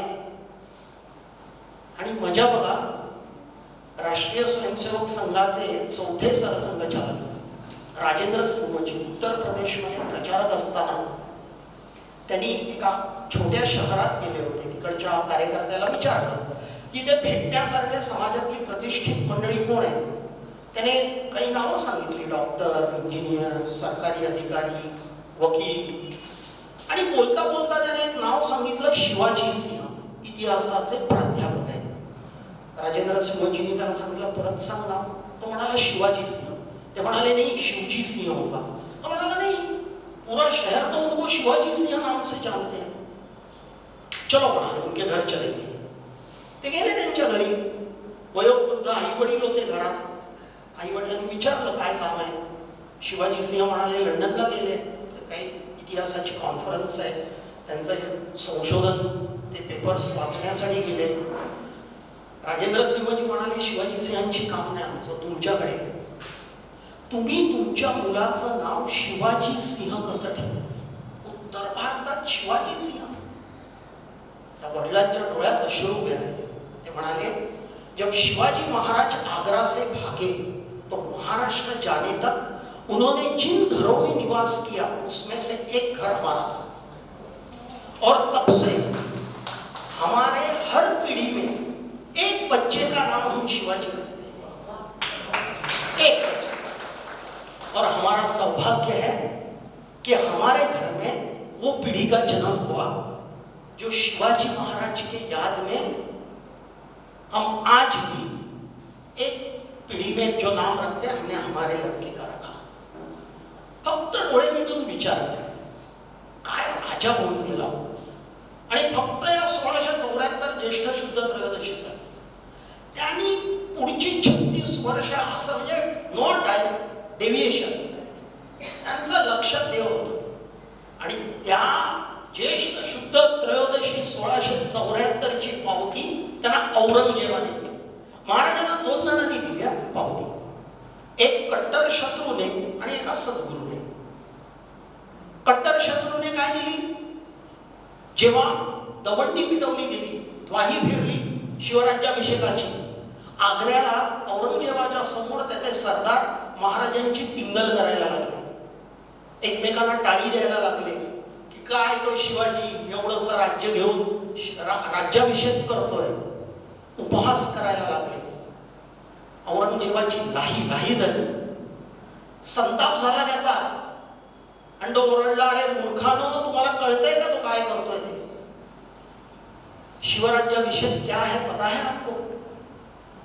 मी अख्ख्या हिंदुस्थानचा सम्राट असताना माझ्या नाकावर टिचून तो रायगडावर शिवराज्याभिषेक करतोय, और मैं कुछ नहीं कर सकता हूं. मी काही करू शकत नाही म्हणाला तो. स्वतःला राजा घोषित करतोय. राजा कोण आहे? हिंदुस्थानचा मी. आणि माझ्या नाकावर टिचून म्हणाला तो राजा होतोय. केवढं मोठं सर्टिफिकेट आहे. हिंदुस्थानच्या सम्राटाने मान्य करणं, हो या शिवराज्याभिषेक मी काहीही करू शकत नाही. आणि दुसरं सर्टिफिकेट समर्थ रामदास स्वामींनी, संबंध हिंदू संस्कृती, कुठल्याही सद्गुरूने आपल्या शिष्याची वैयक्तिक स्तुती केलेली नाहीये. कुठलेही गुरु शिष्य बघा तुम्ही, वैयक्तिक स्तुती कुठल्याही संताने केली नाहीये. संबंध इतिहासात अपवाद एकच, जाणता राजा रामदास स्वामींनी लिहिलंय, शिवरायाचे कैसे चालणे, शिवरायाचे कैसे बोलणे, शिवरायाचे कैसे असे संगी देणे. एकच अपवाद, समर्थ रामदासांसारखा सद्गुरू आपल्या शिष्याचं वैयक्तिक गुणगान करतो, अन्य उदाहरण आपल्याला सापडत नाही. एक शेवटची गोष्ट सांगतो आणि माझा विषय संपवतो. साधारण 40-42 वर्ष झाली मी कॉलेजमध्ये होतो आणि कॉलेजच्या दिवसात एका दिवाळी अंकात मी शिवाजी महाराजांवरची काल्पनिक गोष्ट वाचली होती. पण त्या काल्पनिक गोष्टीचा आजही 42 वर्षांनी माझ्या आयुष्यावर जो परिणाम झालेला आहे तो मी विसरू शकत नाही. गोष्ट काल्पनिक असणार, दिवाळी अंकात आहे, पण गदिमांनी गीत रामायणात एक उल्लेख आहे बघा एका गीतात, प्रत्यक्षाहून प्रतिमा उत्कट स्वये श्री रामप्रभू ऐकती, त्याच्यात आहे प्रत्यक्षाहुनी प्रतिमा उत्कट. तसं प्रत्यक्षाहुनी काल्पनिक उत्कट अशी ती गोष्ट होती. तेवढी गोष्ट सांगतो आणि माझा आजचा विषय संपवतो. ती गोष्ट अशी होती की महाराष्ट्रातला एक किल्ला, त्या किल्ल्याच्या पायथ्याशी एक छोटासा गाव 10-12 घरांचं, त्यात एक घर किल्लेदाराचं. वर किल्ला, किल्ला म्हणजे काय, काही नाही, सपाट जमीन, एक दगड नाही शिवकाळातला, पण किल्लेदार पायथ्याशी नाहीचा आणि वर्षातून 4-5-10 वेळा ते किल्ले चढणारे, भटकंती करणारे इतिहास प्रेमी वेडे ते त्या अपरिचित किल्ला बघायला यायचे. त्यांची चाहूल लागली की या किल्लेदार बाहेर यायचा आणि तो त्यांना घेऊन किल्ल्यावर जायचा आणि तो अख्खा किल्ला असा दाखवायचा की 350 वर्षापूर्वी तो त्या काळात घेऊन जायचा. इथे महाराजांचा महाल, इथे धान्याचं कोठार, इथे दारुगोळा, इथे घोड्याची पागा, इथे पाण्याची विहीर, जे काय पाण्याचं हे असेल, हे हे हे हे हे किल्लेदाराचं काय प्रत्यक्षात काय नाही, एक दगड सुद्धा नाही तिथे. आणि एका टोकावर अगदी टोकाच्या कडेला घेऊन जायचा आणि सांगायचा की महाराज आले किल्ल्यावर की इथे ते बसत आणि इथे दरबार लागायचा आणि महाराजांचं सिंहासन हे इथे होतं. आणि या सगळ्याचा पुरावा काय, पुरावा द्यायलाच हवा. भारताचा मेजर जनरल देतो तर आपल्याला का नाही द्यायचा. तो किल्लेदार आपल्या हातातलं सोन्याचं कडं दाखवायचा, अंगठ्या एवढं होतं जाड सोन्याचं कडं. तो सांगायचा की महाराजांनी किल्लेदार म्हणून माझ्या त्या पूर्वजाला नेमला तेव्हा आपल्या हातातलं कडं काढून माझ्या त्या पूर्वजाच्या किल्लेदाराच्या हातात घातलं. पुढच्या पिढीत आमच्याकडे हे असं चालत आलेलं आहे आणि तो ते शिवरायांचं कडं दाखवायचा, अगदी ठसठशीत. असं ते कालक्रमणा होत असताना एक दिवस दुपारी दार वाजतं. तो किल्लेदार दार उघडतो, तर दारात पोलीस उभे असतात. पोलीस विचारतात मुलगा कुठे. तो किल्लेदार विचारतो साहेब जा मुलगा कुठे तेव्हा सांगा. झोपलाय म्हणाला घरात. पोलीस त्याला बखोटीला धरतात, गाडीत घालतात आणि घेऊन जातात. किल्लेदार मागे धावतो, पोलीस स्टेशनवर जातो. तेव्हा कळतं 4 गावं सोडून त्या गावातल्या एका महिलेवर किल्लेदाराच्या मुलाने बलात्कार केलेला असतो असा त्याच्यावर आरोप असतो. झालं, चौकशी सुरू होते, कोर्टात केस उभी राहते, सत्र न्यायालय, हायकोर्ट, सुप्रीम कोर्टात केस जाते. आणि सुप्रीम कोर्टात ज्या दिवशी निकाल असतो, हा किल्लेदार मोठ्यातला मोठा वकील देतो, मोठ्यातला मोठा. आणि ज्या दिवशी सुप्रीम कोर्टात निकाल असतो त्या दिवशी हा पोचतो तिकडे, मुलगा आणि वडील. आणि तो मुलगा निर्दोष मुक्त होतो आरोपातून. बाप पोराच्या पाठीवर हात ठेवतो, म्हणतो महाराजांचं कडं विकावं लागलं तरी चालेल, मी विकतो. तो कडं विकलं मी, पण तुला सुप्रीम कोर्टातून निर्दोष सोडवला. म्हणतो आता जगाला ओरडून सांग की भारताच्या सर्वोच्च न्यायालयाने मला निर्दोष साबित केलेलं आहे. पण म्हणाला आधी आपल्या राजाला सांगायचं, राजाला मुजरा घालायचा आणि त्याला सांगायचं विमानाने घेऊन येतो मुलाला. आणि त्या किल्ल्यावर जातात दोघे. त्याचा हात काय म्हणतात, हुंडा, हातातलं कडं नाही. पहिल्यांदा जातो तो त्या सिंहासनासमोर प्रत्यक्षात काय द्या आणि सांगतो महाराजांना मुजरा घाल आणि सांग भारताच्या सर्वोच्च न्यायालयाने मला सोडवलं म्हणून निर्दोष मुक्तता दिली. तो पोरगा बापाच्या समाधानासाठी त्या सिंहासनासमोर वागतो, 3 वेळा नमस्कार करतो आणि महाराजांना सांगतो, महाराज मला देशाच्या सर्वोच्च न्यायालयाने निर्दोष सोडलंय, मी बेकसूर आहे. हे वाक्य सांगायच्या आत किल्लेदार मागून धक्का मारतो आणि त्या कड्यावरून फेकून देतो. म्हणजे तुला काय वाटलं, जगाला दाखवायला मी तुला राजाचं कड विकून सोडवलं, पण माझा राजा असता तर आज तुला हीच शिक्षा दिली असती. याच्याशिवाय तुला दुसरी माझ्या राजाने शिक्षाच दिली नसती. तू काय माफी मागतोस म्हणाला, मला माहितीये तू काय केलं असते. त्याच्यानंतर कोणालाच कधी तो किल्ला दाखवायला गेलो.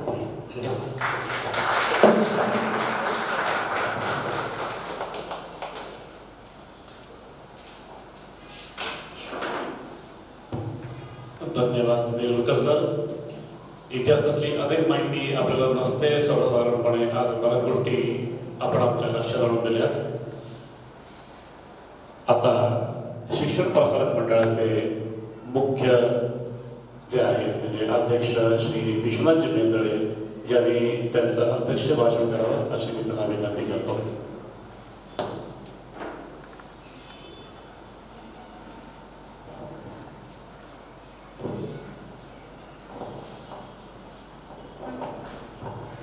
आजच्या या समारंभाचे प्रमुख पाहुणे श्री नेरुरकरजी, मुख्य निमंत्रित श्रीमती स्मिताताई जोग, सर्व जोग कुटुंबीय, स्मिताताईंच्या दोन्ही कन्या आणि त्यांचे कुटुंबीय, अन्य कुटुंबीय, उपाध्यक्ष श्रीयुत विकी गोरक्ष, कार्याध्यक्ष अनिलजी कुलकर्णी, मुख्य चिटणीस श्रीकांत मराठे, खजिनदार अपूर्व बोडके, माझे कार्यकारी मंडळातले अन्य सर्व सहकारी मित्र, आपल्या शाळेतले सर्व शिक्षक वर्ग, मुख्याध्यापक आणि अन्य शिक्षक वर्ग, निमंत्रित मंडळी, मित्रमंडळी, बंधू आणि भगिनी, आजचा हा जो कार्यक्रम आहे झालेला त्याच्याकडे मी असं बघतो की जोग साहेबांची आठवण आमच्या सर्वांच्या मनात कायम होती. त्यांचं अस्तित्व आज जरी ते फिजिकली आपल्यामध्ये नाही तरी त्यांचं अस्तित्व आपल्या मनामध्ये होतंच. पण आज या स्मारकाच्या निमित्ताने त्यांच्या प्रेरणेतून उभारलं गेलेलं हे जे स्मारक आहे त्या स्मारकाच्या निमित्ताने या शाळेच्या इमारतीमध्ये सुद्धा त्यांचं अस्तित्व आज चिरंतन झालं असं मी मानतो. एक मोठी जबाबदारी स्मिताताई आणि जो कुटुंबियांनी आमच्यावर सोपवली होती की हे आम्ही धनराशी देतो आहोत आणि ह्याचं जे तुम्हाला संस्थेला जे उचित वाटेल त्याप्रमाणे तुम्ही असं काही शिवस्मारक किंवा असं करावं. आता भित्तिशिल्पाची कल्पना कशी पुढे फायनल होत गेली, अंतिम स्वरूप कसं दिलं ते आपण आशुतोष केळकरकडनं ऐकलं. पण जेव्हा आजूबाजूच्या भिंतीच्या काय ट्रीटमेंट द्यावी असा विचार केला तेव्हा पहिली गोष्ट अशी होती की जोग साहेब हे परफेक्शनिस्ट होते. त्यांना जराही कुठे अशी कसूर झालेली मनापासून त्यांना आवडायची नाही आणि तो विचार मी असा केला होता आणि आमच्या कार्यकारी मंडळामध्ये प्रस्ताव ठेवला की ज्या कडेकपारींमधनं सह्याद्रीच्या शिवाजी महाराजांचा वापर झाला, त्यांचं सगळं जीवन घडलं, तर त्या सह्याद्रीच्या कडेकपारीमधले जे पाषाण आहे ते खरे खुरे पाषाण आपण या शिल्पाच्या भोवती लावलं आणि मी चौकशी केली तर त्या क्षेत्रामध्ये मी काम करतो त्यामुळे चौकशी केली की असे पाषाण मिळतील का.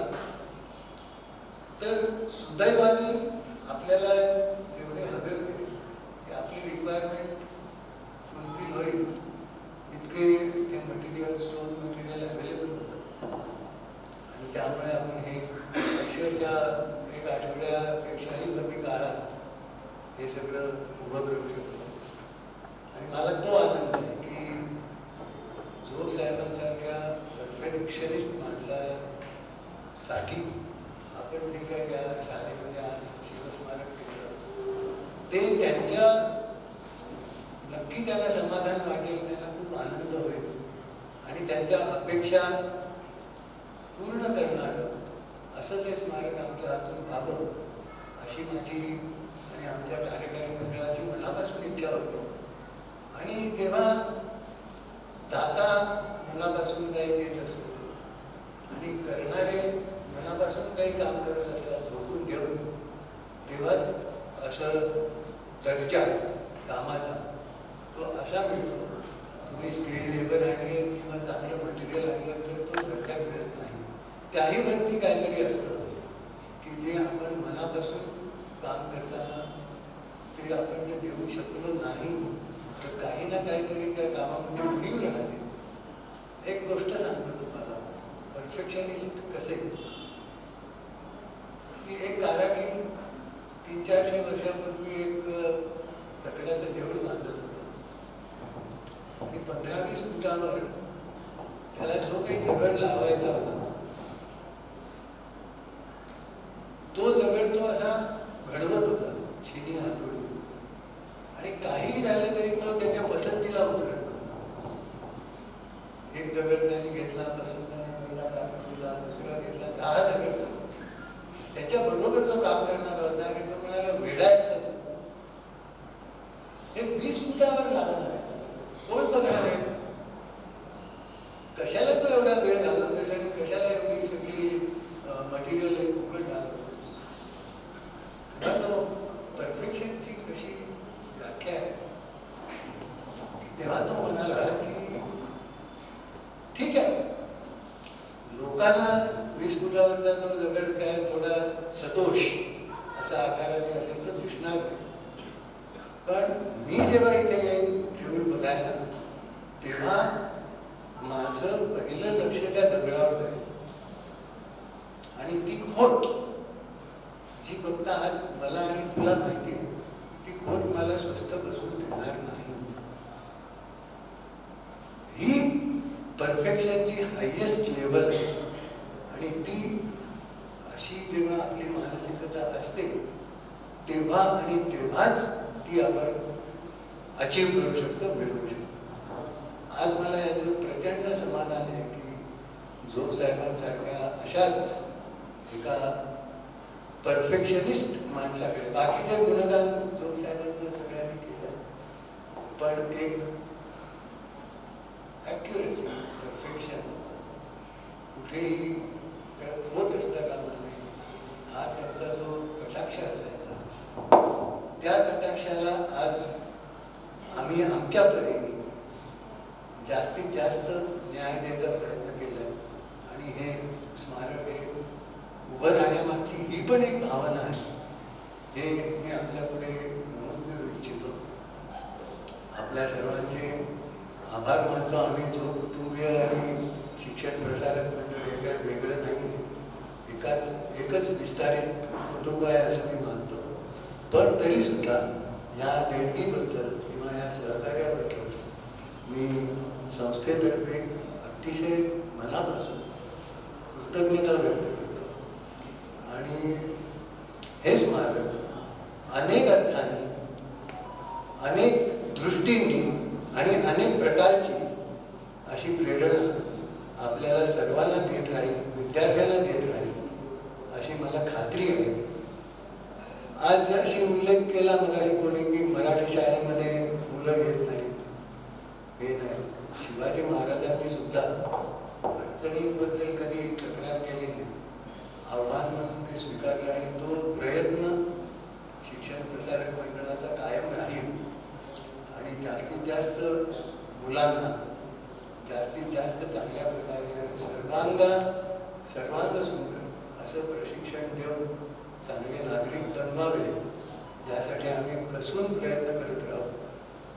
आमची संस्था, आमचे शिक्षक यासाठी प्रयत्नांमध्ये कधीही कमी पडणार नाहीत अशी आपल्याला मी ग्वाही देऊ इच्छितो. आज हे सुंदर कार्यक्रमही सुंदर झाला. गाणी चांगली झाली, अनावरण चांगलं झालं, आपण आरती केली शिवरायांची. आणि हे सुंदर का झाला? कारण ही पुण्याई आहे सगळी. हे असं ॲडजस्ट करून आणि नुसतं काढलं ही बरोबर पुण्याई लागते त्याच्या मागे. तर आणि तरच असा खऱ्या अर्थाने नृत्य असा समारंभ होऊ शकतो. माझी खात्री आहे या समारंभाची सर्वांना कायम आठवण राहील. आणि आज मी या इमारतीतलं अस्तित्व जोग सरांचं, मी त्यांच्या अस्तित्वाला सलाम करतो. त्यांचं संस्थेतर्फे आमच्या सगळ्या या परिवारातर्फे त्यांचं स्वागत करतो. आणि जेव्हा ते स्मारक आम्ही प्रत्येक वेळेस बघू तेव्हा आम्हाला जोगसाहेब सुद्धा त्या स्मारकाच्या मागे कुठेतरी पार्श्वभूमीवर दिसत राहते अशी नक्की मला खात्री वाटते. आपण सर्वजण इथे आवर्जून आला त्याबद्दल मनापासून धन्यवाद. जय हिंद, जय महाराष्ट्र. धन्यवाद महेंद्र सर. आज हा कार्यक्रम यशस्वी करण्यामागे आपले गायक कलाकार, वादक कलाकार यांचा खूप मोठा हात आहे. तसेच आज आम्हाला सर्वांना बसवे लोकांना फेटे बांधणारे आणि ज्यांनी तुतारी वादन केलं असे श्री गुरु यांचाही या कार्यक्रमाच्या यशस्वीत फार मोठा वाटा आहे. मी संस्थेचे मुख्य चिटणीस श्री मराठा सर यांना विनंती करतो की त्यांनी श्री गुरु यांचा सन्मान करावा.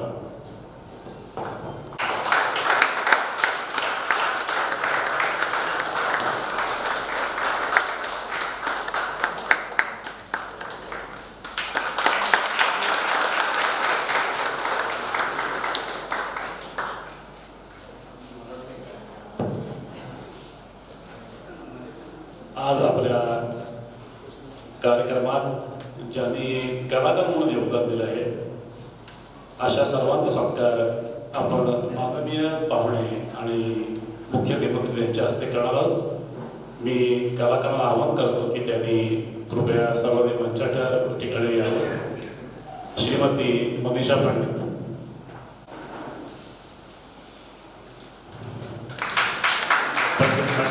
आपल्या शाळेत माध्यमिक विभागात शिक्षिका पण आहेत आणि संस्थेच्या प्रत्येक कार्यक्रमात त्यांचा मोलाचा वाटा असतो.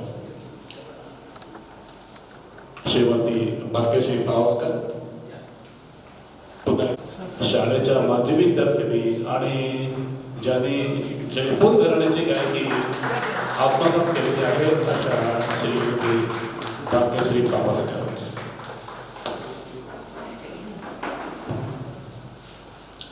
धन्यवाद जोगबाई. आजचे प्रमुख पाहुणे श्री परागजी निरुलकर यांना मी विनंती करतो की त्यांनी पुढील कलाकारांचा सन्मान करावा. श्री शरद जगताप आपण शाळेचे माजी विद्यार्थी.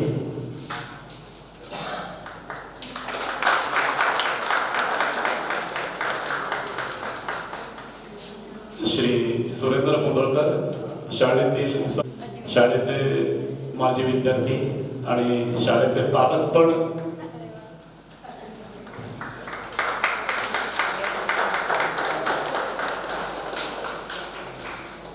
श्री संतोष गाडी.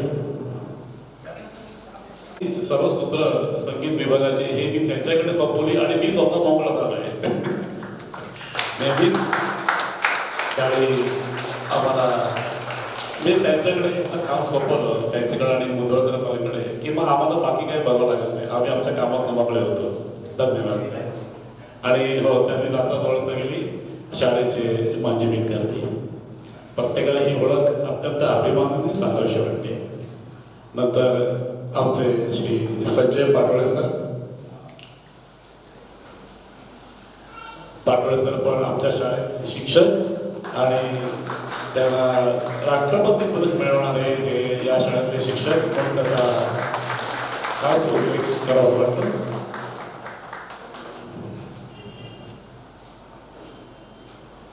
धन्यवाद. आता एक शेवटचं गीत आपण इकडे सादर करणार आहोत. तत्पूर्वी आमच्या विनंतीला मान देऊन आणखीन काही मंडळी इकडे आज वेळात वेळ काढून उपस्थित राहिले त्यांचा उल्लेख करणं मी माझं कर्तव्य समजतो. पीटी विद्यालयाचे म्हणजे पार्लेट विद्यालय असोसिएशनचे श्री विनय जोग, दयानंद विद्यालयाचे श्री जोशी, राष्ट्रीय स्वयंसेवक संघ कोकण प्रांत सेवा प्रमुख श्री विवेकजी भागवत आणि संस्कार भारती मुंबई विभागाच्या शंकराताई भागवत, आमच्या सर्वांच्या उपस्थितीबद्दल मी शिक्षण प्रसारक मंडळातर्फे आपले आभार मानतो. आता कार्यक्रमाच्या अगदी शेवटच्या टप्प्याकडे आले आपण आहोत. आता गीत सादर होत आहे. मराठी पावलं पडते पुढे, गीत कवयित्री शांता शेळके आणि मराठा तितका मिळवावा.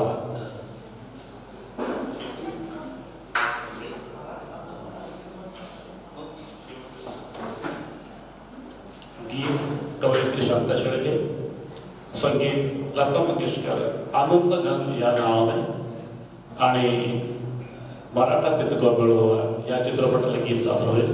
तत्पूर्वी आजच्या कार्यक्रमासाठीचे आभार प्रदर्शन करतायत श्री संजय पाटोळे सर आणि कार्यक्रम संपल्यानंतर सर्वांनी अल्पहाराचा आस्वाद घेऊनच पुढे जायचं आहे, कारण त्याशिवाय कोणी कृपया निघू नये. धन्यवाद.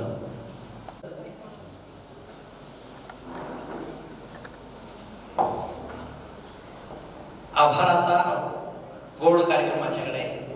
आभार मानायचेच असतील तर त्या परमेश्वराचे आभार मानायला लागतील की त्यांनी छत्रपती शिवाजी महाराजांसारखा युगपुरुष या महाराष्ट्रात जन्माला घातला आणि म्हणून आणि मग मी कृतज्ञता व्यक्त करतो, कारण आभार नाही म्हणणार मी, यांची सगळ्यांची कृतज्ञता व्यक्त करणार. कारण शिक्षण प्रसारक मंडळ मालाड संचालित उत्कर्ष मंदिर मालाड आपल्या या शाळेच्या या सन्माननीय व्यासपीठावर असणारे सर्व आमचे सन्माननीय पराग सर, निरुकर सर, आता जे सगळे मंडळी आहेत ते सगळं त्यांचं घेऊन जातील परागकड असे. खरोखर एवढं ते संपूच नाही असं वाटत होतं ते. आणि म्हणून पराग सर आमच्या मुख्य निमंत्रित आमच्या जोबाई ज्या DAVच्या माझे मुख्याध्यापिका आहेत, आमच्या पी वॉर्डच्या माझी कन्व्हिनर होत्या, मी अजूनही तसंच वाटतं मला. आणि त्यांचा त्या आज या ठिकाणी आहेत. सगळं मला वाटतं श्वेता आणि सोनलनं सगळं आभारात सगळं काम झालेलं आहे. खरं म्हणजे मला काही आवश्यकताच नाही इथं करण्याची, पण तरी सुद्धा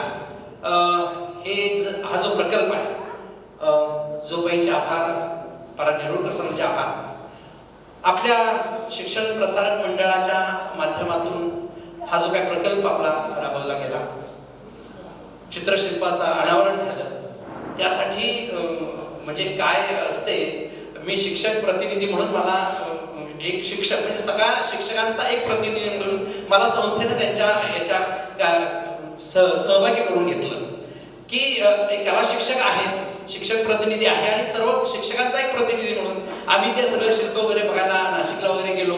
याच्यामध्ये मला सहभागी करून घेतलं, त्याबद्दल मी संस्थेचे आभार मानतो.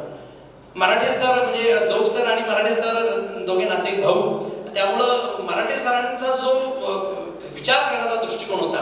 आणि मी तर म्हणेन की हे जे शिल्प इथं अनावरण झालं ना, तर आपण या ठिकाणी सभागृहात आपण जेवढे सगळे आहोत हे सगळे पूर्वी कुठेतरी शिवाजी महाराजांच्या त्या फौजेत पावळ्यांमध्ये असणार, आपण सगळे निश्चितपणे असणार. आणि मी तर मागे जोग सरांना जसं म्हटलं होतं, म्हणजे असं विषय काहीतरी झाला होता त्यावेळी त्यांना म्हटलं उंच असे थिप्पाड, म्हटलं तुम्ही कुठेतरी पावळे असणार शिवाजी महाराज त्या पोटात.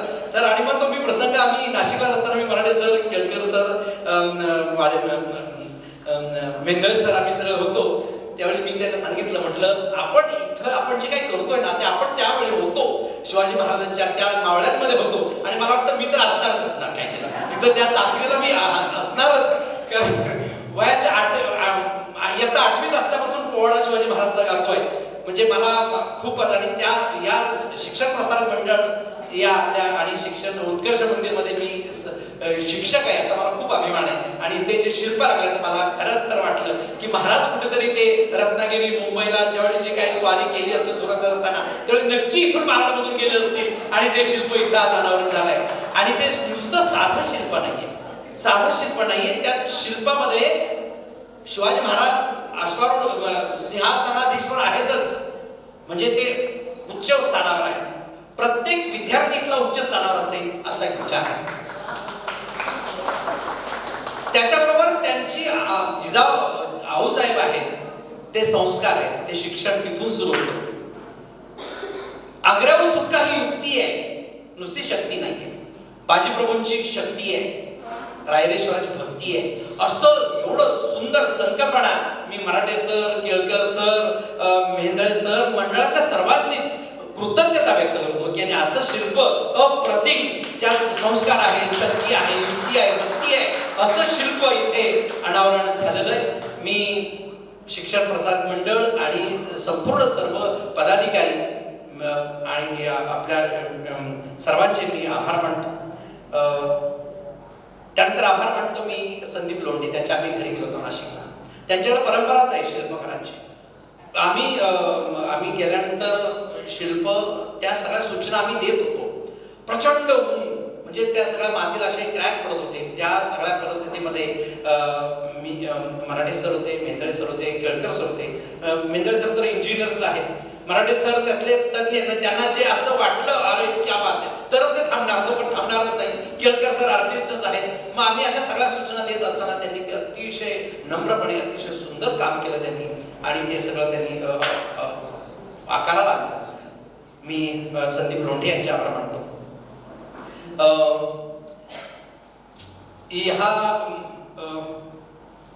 या सगळ्या ह्याच्यामध्ये आमचे प्रणव असतील, प्रतीक लिंबोडकर असतील, प्रकाश आर्यन असेल, परब असतील, संजय नाईक असतील, शाळेचा सगळा स्टाफ असेल, शिक्षण प्रसारक मंडळाच्या कार्यालयाचा सगळा स्टाफ असेल, उपस्थित असणारे इथं या आपल्या सभागृहामध्ये शिक्षण प्रसारक मंडळाचे सर्व आजीव सभासद असतील, हितचिंतक असतील, सर्वचे मुख्याध्यापक, शिक्षक, आजी माजी शिक्षक, कितीतरी किती नावं घेऊ मी, त्यामुळं मी सगळी नावं घेणार नाही. पण संस्थेचा सगळा स्टाफ, शाळेचा सगळा स्टाफ आणि प्रत्येकाचा जो वाटा आहे तो त्यात कुठेही हे नाहीये.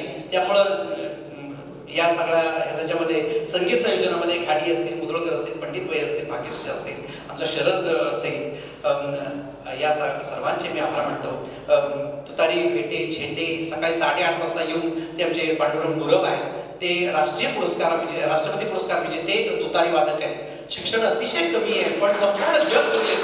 केवळ अण्णाभाऊ साठेंचं, लोकशाहीर अण्णाभाऊ साठेंचं जे गाव आहे वाटेगाव, त्या गावातला त्यांचा जन्म आहे. अण्णाभाऊंना जसं त्यांचं शिक्षण तसं नव्हतंच, पण त्यांनी सगळं रशियामध्ये आणि जगामध्ये जसा त्यांनी प्रवास केला, तसे आमचे गुरव आहेत. त्या पद्धतीनं त्यांनी ते त्यांचं कार्य त्यांनी केलेलं, तर त्यांचा आभार. अल्पोपार आमच्या जोग सरांच्या भगिनी अनघा साठे, त्यांनी आपल्या सर्वांसाठी अल्पोपाराची सोय केलेली आहे.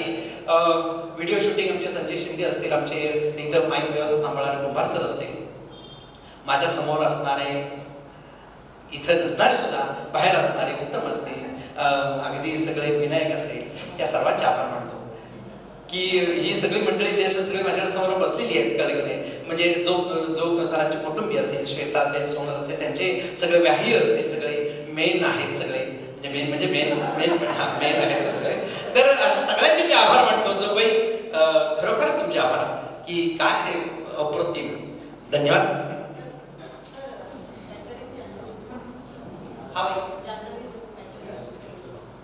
जान्हवी, जान्हवी जोग यांनी सगळी व्यवस्था केलेली म्हणजे आहे सगळी, आणि अनघा साठे म्हणजे सगळंच कुटुंबीय त्यांचं सगळं याच्यामध्ये आहे. जोगबाईंचं कुटुंबीय. खरं अशी मंडळी कसं एका विचाराने, एका मतानं, एका दिल्यानं सगळं चाललेलं असतं. रांगोळी टाकली आमच्या संस्कार भारतीचे सगळे आणि संजय नाईक असतील आमचे जे सगळं काम करणारे.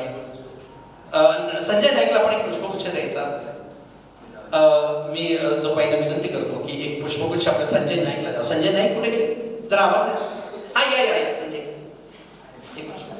सगळे व्यवस्थित तिथं फिटिंग असेल, लाइटिंग असेल. या पालक पण आहेत आपले. आणि कमी तिथे आम्ही तिथं नसेल तिथं संजयला आवाज दिला की संजय हजर असतो त्याबद्दल. मी संजय हो. ज्यांनी सूत्रसंचालन केलं असे आमचे वाळंबे सर असते. म्हणजे मंडळातल्या सर्वांचाच इथं प्रचंड मोठा स्नेहाचा वाटा आहे. कारण छत्रपतींचं कार्य जेवढं मोठं आहे की त्यामध्ये प्रत्येकाचा तो वाटा असतोच. तर मी इथे थांबतो कारण आता किती बुलड किती आहे. अल्पोपार आहे, कोणी जायचं नाही. आपण अल्पोपार होतो. धन्यवाद. आणि आता आपण गीत घेऊया. दोन आवाज मानण्यासाठी उभा आहे, कारण जी इथे बोलणारी मंडळी आहे ते स्वतःचा विषय कसं बोलणार, म्हणून संजय पाटोळे सर त्यांनी त्यांची जी कॉन्ट्रीब्युशन आहे याच्यामध्ये ती म्हणजे तुतारी असावी, पेटे असावे, अशा तऱ्हेचं वातावरण निर्मिती आणि एक अभिमान. कारण हे आपणच नाही साजरं करायचं तर कोणी करायचं आणि कधी करायचं. त्यामुळे अशा तऱ्हेचा विचार हा बाळगून तो व्यक्त करणे योग्य वेळी, त्यासाठी संजय पाटोळे सर नेहमीच अग्रेसर असतात संजय. आणि ह्या सगळ्या कार्यक्रमाचं आखणी करणं, त्याचं नुसतंच निवेदन इथे म्हणून करणं नव्हे तर आखणीमध्ये सुद्धा खूप चांगलं जे ज्यांनी काम केलं ते आपले पराग वाळिंबे, त्यांचे मी आभार मानतो. धन्यवाद.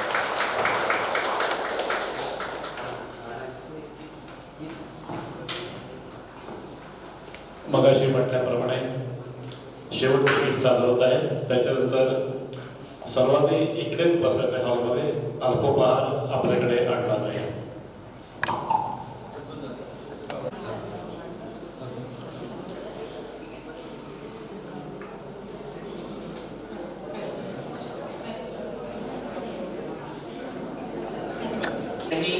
हे लिहिलेलं गीत आहे, आपल्याला माहिती आहे.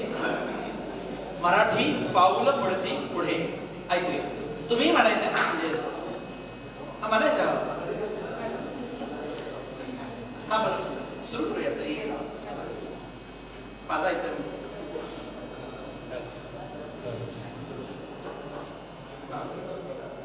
गाडी